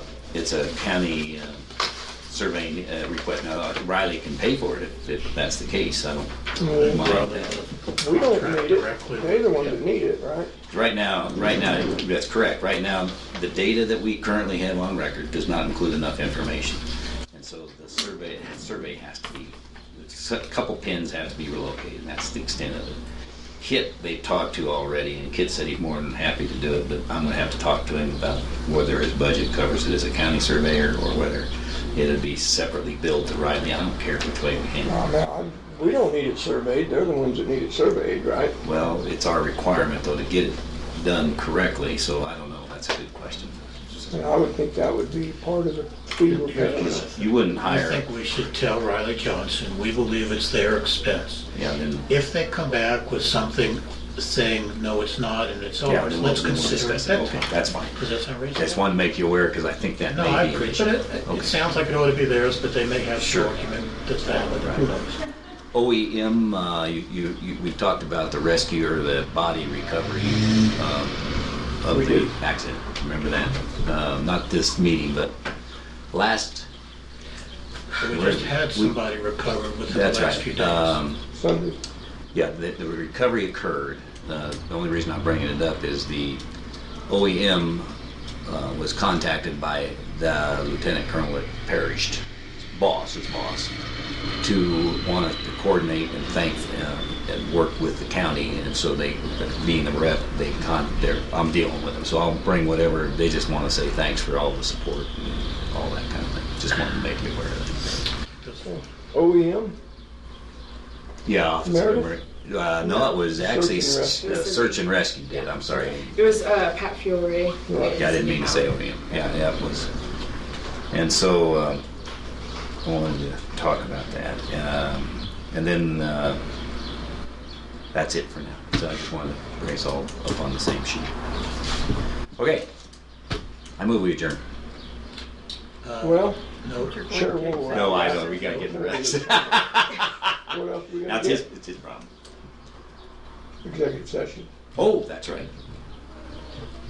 So, any further public comment? Good. Hearing none, then Chair would entertain a motion to move into executive session for legal advice. So moved. I'll second it. Been moved and seconded to recess and move into executive session for the purpose of receiving legal advice. Give me just a second. Can I have it just a minute? Just step out. Yes, you may. Jay made the motion, I seconded it.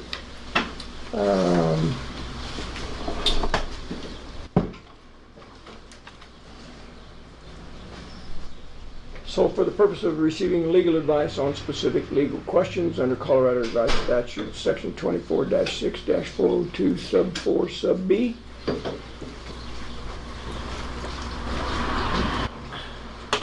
All in favor say aye. Aye. Aye. Opposed, nay. Motion carried. Legal, Yes. not just discuss. No, our work on specific it. legal Yes. questions. I thought it was personnel. No. That's no longer, okay. So we will move into executive session. Thank you, ma'am. Thanks for being in the meeting back to we're good. I think you need to move to go out of executive session. Isn't that my understanding of it? I didn't see anything. Kelly, will you tell me what it's?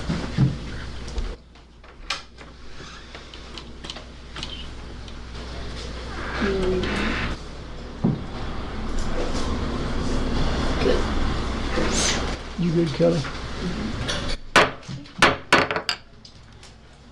The time is now 1:14 p.m., July 31st, 2019, and the executive session has been concluded. The participants in the executive session were Commissioner Kanda, Commissioner Flower, Commissioner Prince, Attorney Clint Smith, Clerk to the Board Kelly Campbell, and Administrative Assistant to the Board Meredith Nichols. For the record, if any person who participated in the executive session believes that any substantial discussion of any matters not included in the motion to go into executive session occurred during the executive session, or that any improper action occurred during the executive session in violation of the open meeting laws, I would ask that you state your concerns for the record. Hearing none, we will resume our BOCC meeting. We were in the public comment section of our agenda when we went into executive session. I do need to, well, I guess I do need to certify that as Oh, the yeah, sorry. attorney Yep, sorry. that the meeting was held off the record for the purpose of receiving legal advice relating to ambulance service in Custer County. And we did stay on topic during my presentation of legal options in this case, and no decisions were made by the Board of County Commissioners. Thank you, sir. Appreciate that.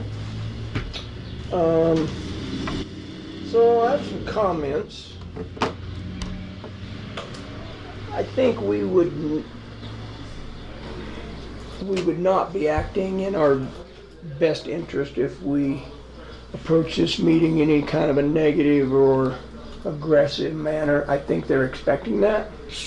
So I'd like to try to encourage us to avoid that. I'll be the first one probably that gets frustrated when somebody says something. I told them at their board meeting, I don't have to control this meeting, I don't have to chair this meeting, but I said I'm not going to support it just being a free-for-all. We need to have a gavel there and somebody needs to Did read they it. ask you And they all kind of just nodded their head in agreement. that you're They gonna? did not ask, but, so I think we just kind of play that out as we get there and see what, if Bob Tobin says, hey, I'd like to chair the meeting, then I'm all right with that. I just don't want it to be a free-for-all.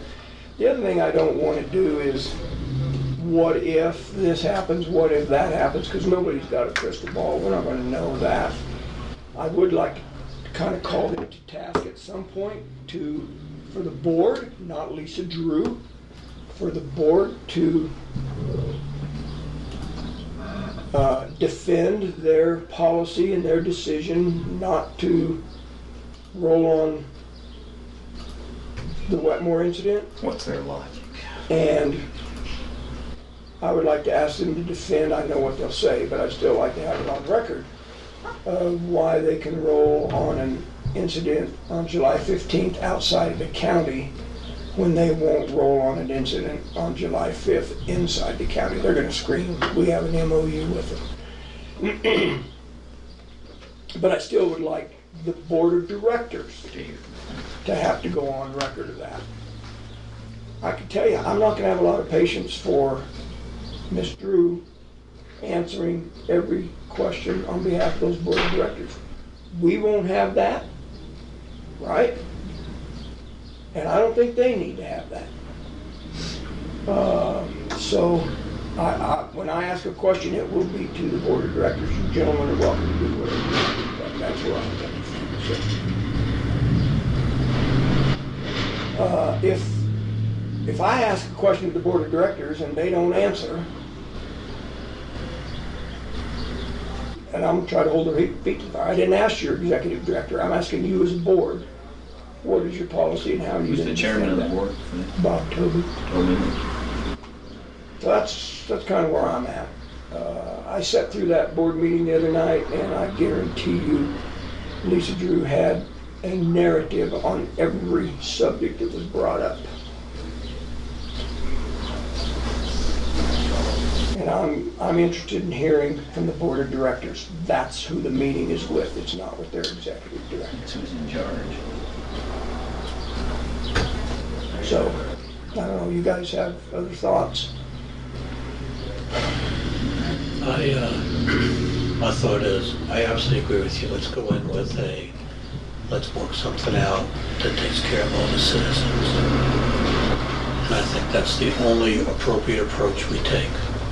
However, we can't stand, I cannot stand for a final decision that excludes members of my county not having ambulance service. I don't want to say what was discussed, some of the legal advice we got, but I hope I'm not overstepping my bounds, but if somehow they agreed to do this, but service is such that they go by, what is the term, VOB or the VOC, whatever, they take their personal card to the hospital, POB, yeah. whatever that was. I'm going to have some issues, but I will do my very best to be calm, collected, and nice. That's a pledge.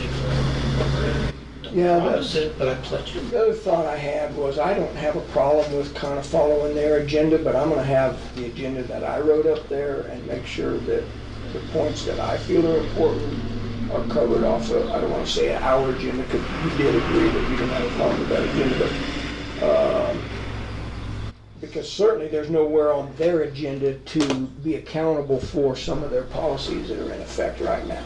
Right. And I'll just mention that, Bill, you didn't, I don't Go ahead. know if I said I'll it wait to till you. you're done. I said, I don't even know why we have an agenda, there's one item. Well, that was ambulance what I was service. gonna say. I apologize, go say it. I'm tired of wasting time. We sit in a lot of meetings pontificating, and we've done that a lot with them already. And I'm not there to listen to the history. I don't care. I agree. I'm there to, the facts are X, Y, and Z. We have this problem, and we have an interim issue. We want to solve it with you today, and the long-term one we'll work out. That period. I'm not gonna, and I will get upset a little bit.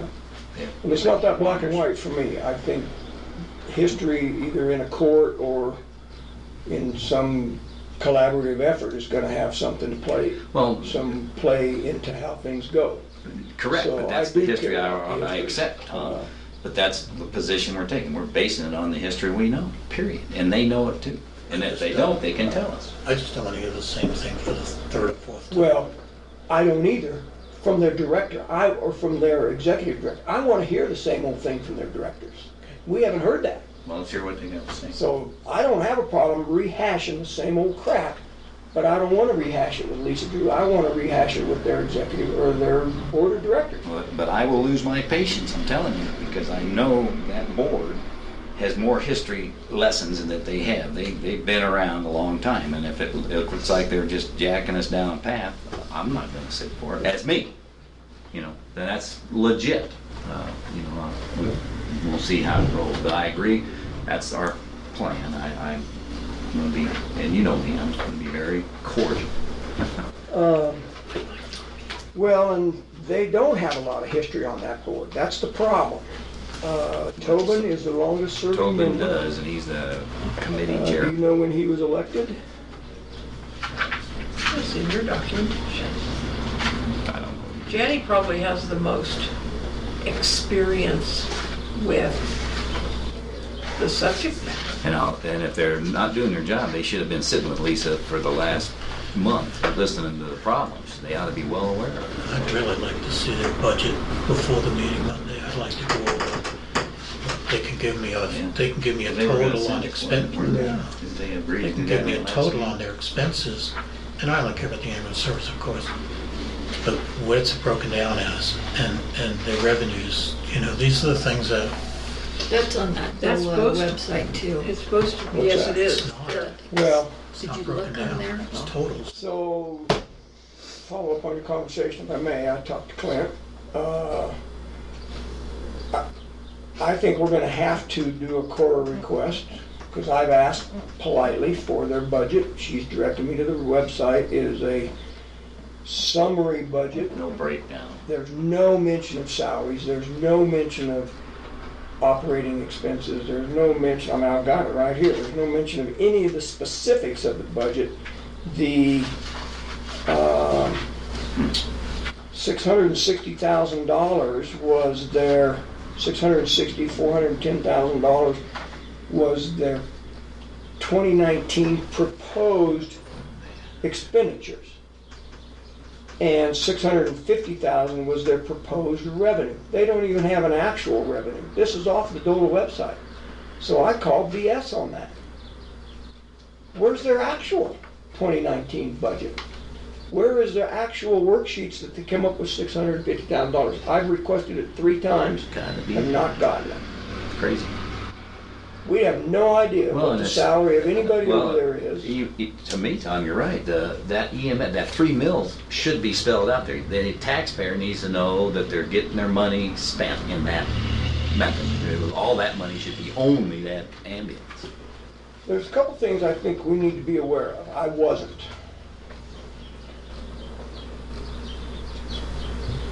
The clinic collects 2 separate mills. They're both 7.908, but I did not know this. They collect that same mill rate from Fremont County What?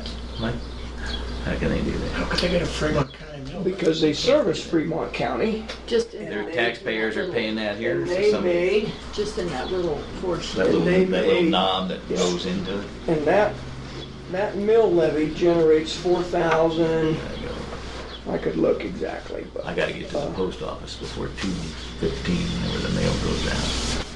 So, the one thing I have learned in all this is I need to be careful. It's either my opinion or I know it for fact. Those are 2 hugely different things to me because I have a tendency to shoot my mouth off when in fact, yeah, I'm gonna go this way. So I just want to encourage us, if we know things for a fact, then we can speak to that. If it's our opinion, then I'm going to try to qualify those statements with as I understand it or it's my opinion, because I don't need a bunch of egg on my face. So they're getting $4,079 a year off of that chunk. Yeah, I can't. And I didn't know that. I knew they serviced out of the district. I've got Is the that MOU. IGA with them on that? It's Tom? an MOU. They have an MOU with Fremont County. They had an MOU with Florence. And if you look,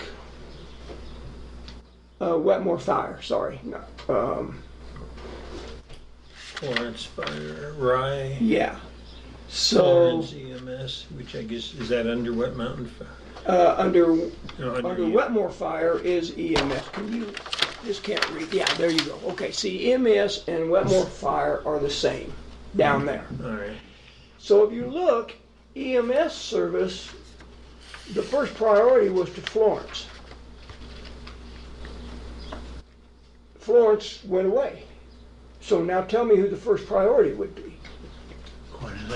Custer County. Exactly. The MOU for this chunk of Fremont County specifically says that Fremont County is or that they agree, this is a mutual aid map, by the way. They had mutual aid agreements with all these.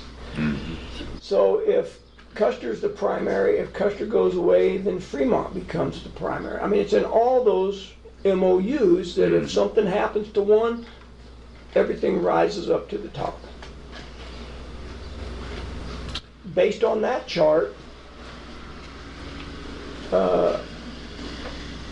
because Florence is out of it, right, then Custer is the next man up. That's right. So your contention is based on the memorandum of understanding, because Fremont's gone, Custer now is the primary EMS. So they still have the obligation even Correct. without the other. Correct. Now, here's the problem. They're going to say Have they not rescinded that MOU? they don't have an MOU with anybody but Florence, and Florence said, we're no longer going to honor that. We're done, right? Now, what's been happened legally and document-wise, I don't know, but we know Florence fired out. There's a document that goes with that map, the call-out Yes. guidelines. I didn't get that from Carrie, we talked about it, Based but I never got it. within the MOU agreements between. Right. But the call-out guidelines basically follow each one of these chunks, correct? Now, it'd Based be nice on- to have the document, and I'll Yeah. make a note of that, and I'll get it from her. I can send it to you. Okay. The other thing I think is gonna, and you'll hear it, if you get on your bandwagon, the first thing they're gonna say, I believe, is we don't have an MOU that covers Wetmore. So we can't hold them to some MOU, because there isn't one. Yeah. That went away when Wetmore Fire went out. Okay. But by default, what you just said, the next one on the ticket That's moves up. exactly right. And that's why I said we got two.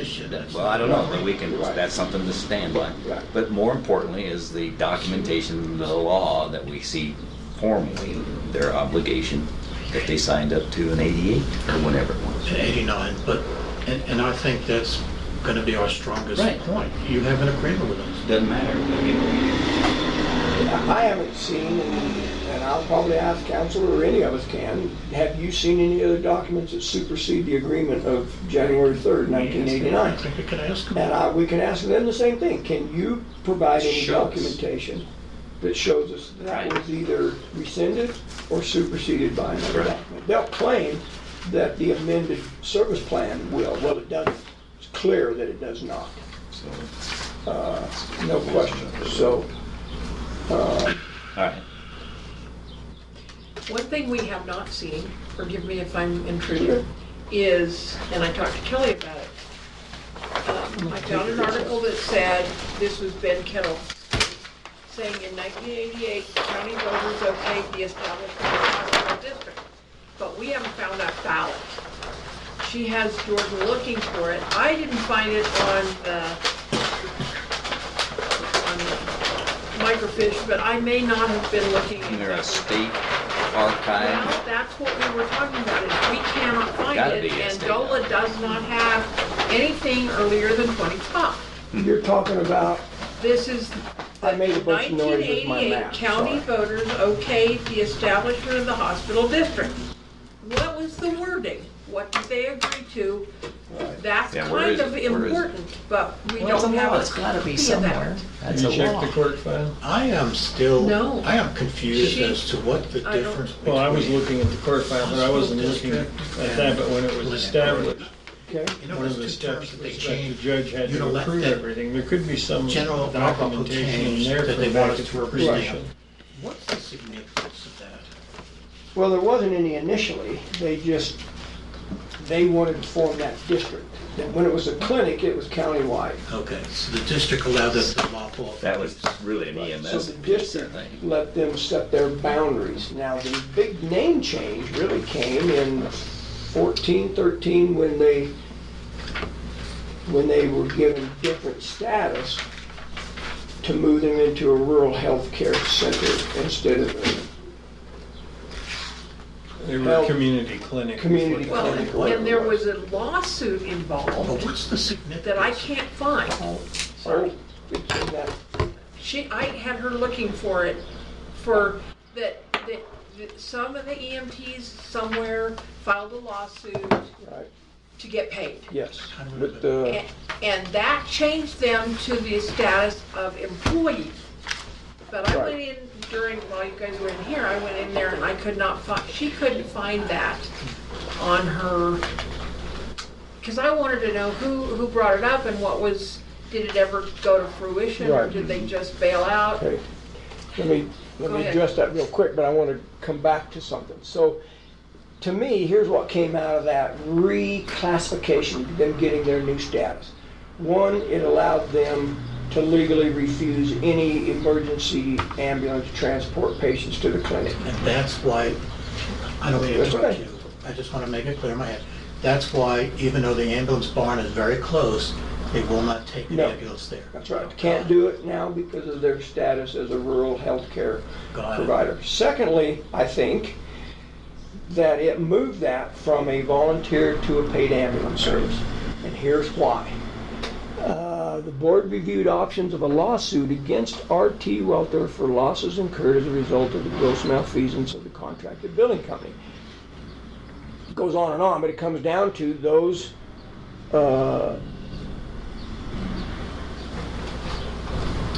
employees, no, they were volunteers. They wanted to get paid. And so, I don't know all these players. I know Langford, he's no longer alive, but the discussion ensued regarding Department of Labor investigation and the resulting irregularities found in some EMS crew members' time and pay records. The board determined it is obligated to report irregularities in payment records and potential legal violations to proper authorities. So they had a motion and it passed to submit that stuff to the Department of Labor. Is that in the minutes of that meeting? That was in a set of minutes, yep. Okay, go ahead. Because I kind of looked through I'm there. trying to highlight and see what else was actually appropriate. So Mr. Tobin made a motion to approve payment of $15,000 deductible so the COPIC directors and officers' legal defense insurance takes effect for EMS current lawsuit against the West Custer Hospital District. Here's what I wanted to read you. Registration number 34307. That was the lawsuit number. That wouldn't be a case number if you're, No. She said she might be able to look Tobin was on under names that filed it. I said, that's what I'm looking for. I don't know that. She couldn't find anything under EMS, under West Custer County Right. Hospital, anything. But if Langford's on there, then maybe she can pull that up, but Tobin was there too.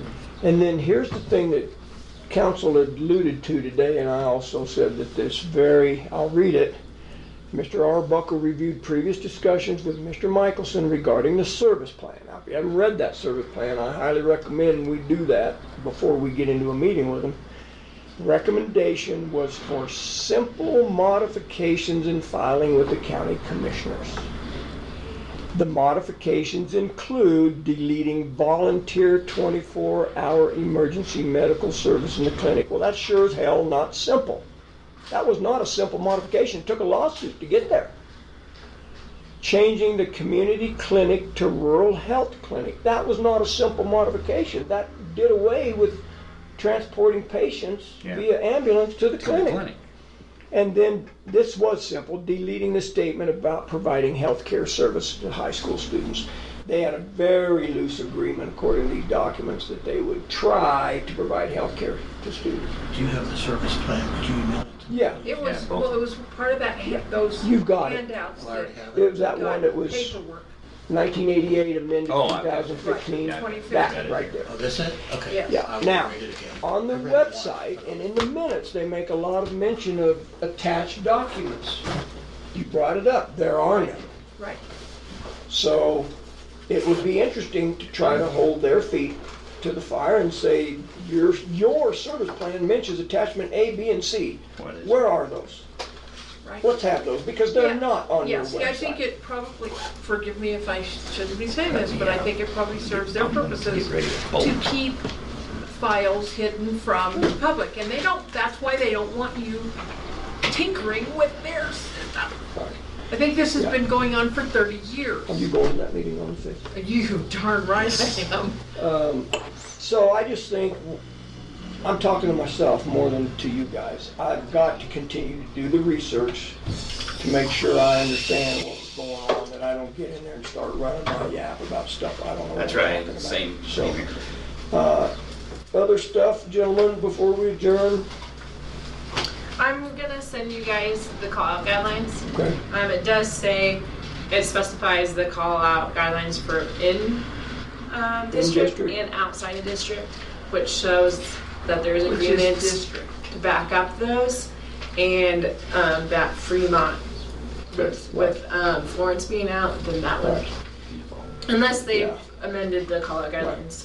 And I can't squall too loud about that July 15th incident where they rolled the first call out of county, because they do have an MOU with them, and they will argue that. We have an MOU to go. AMR couldn't, we were next up. We went. They got stood down. They never went on the call. They never saw a patient that day. But the fact is, they were willing to roll on that incident when they weren't And they willing made a to roll statement they wouldn't. with Wetmore, but they have no MOU with anybody in Wetmore. So maybe that's Well- where we throw Well- the bone and say, we'll enter in an MOU with Right. you for Wetmore. Well, point to this and agreement. Lisa sent a letter to the editor regarding my article. I'm not her biggest fan. She's not my biggest fan anymore. But she basically said, everything you said was true, except that the ambulance crew went back to sleep. That part is not true. Well, it's 2 in the morning. What the hell did they do? Yeah, yeah. I mean, you were- come on. You were making the assumption at 2 in the morning, what else are you gonna do? Go back and wash the Been there, ambulance? done You can do that, that, right. so. So, yeah, and You know, so you that know was- what? I would bet you that Lisa has no idea of your experience in the EMS field here. None. I might ask her. Probably. See? So. I gotta run, guys, so. Okay, sorry. Chair would entertain a motion to adjourn. I move we adjourn. Second. Thanks. Moved and seconded, we adjourn. All in favor, say aye. Aye. See you Thursday at 5. Is that an aye? I. Aye. Opposed, nay. Motion carried.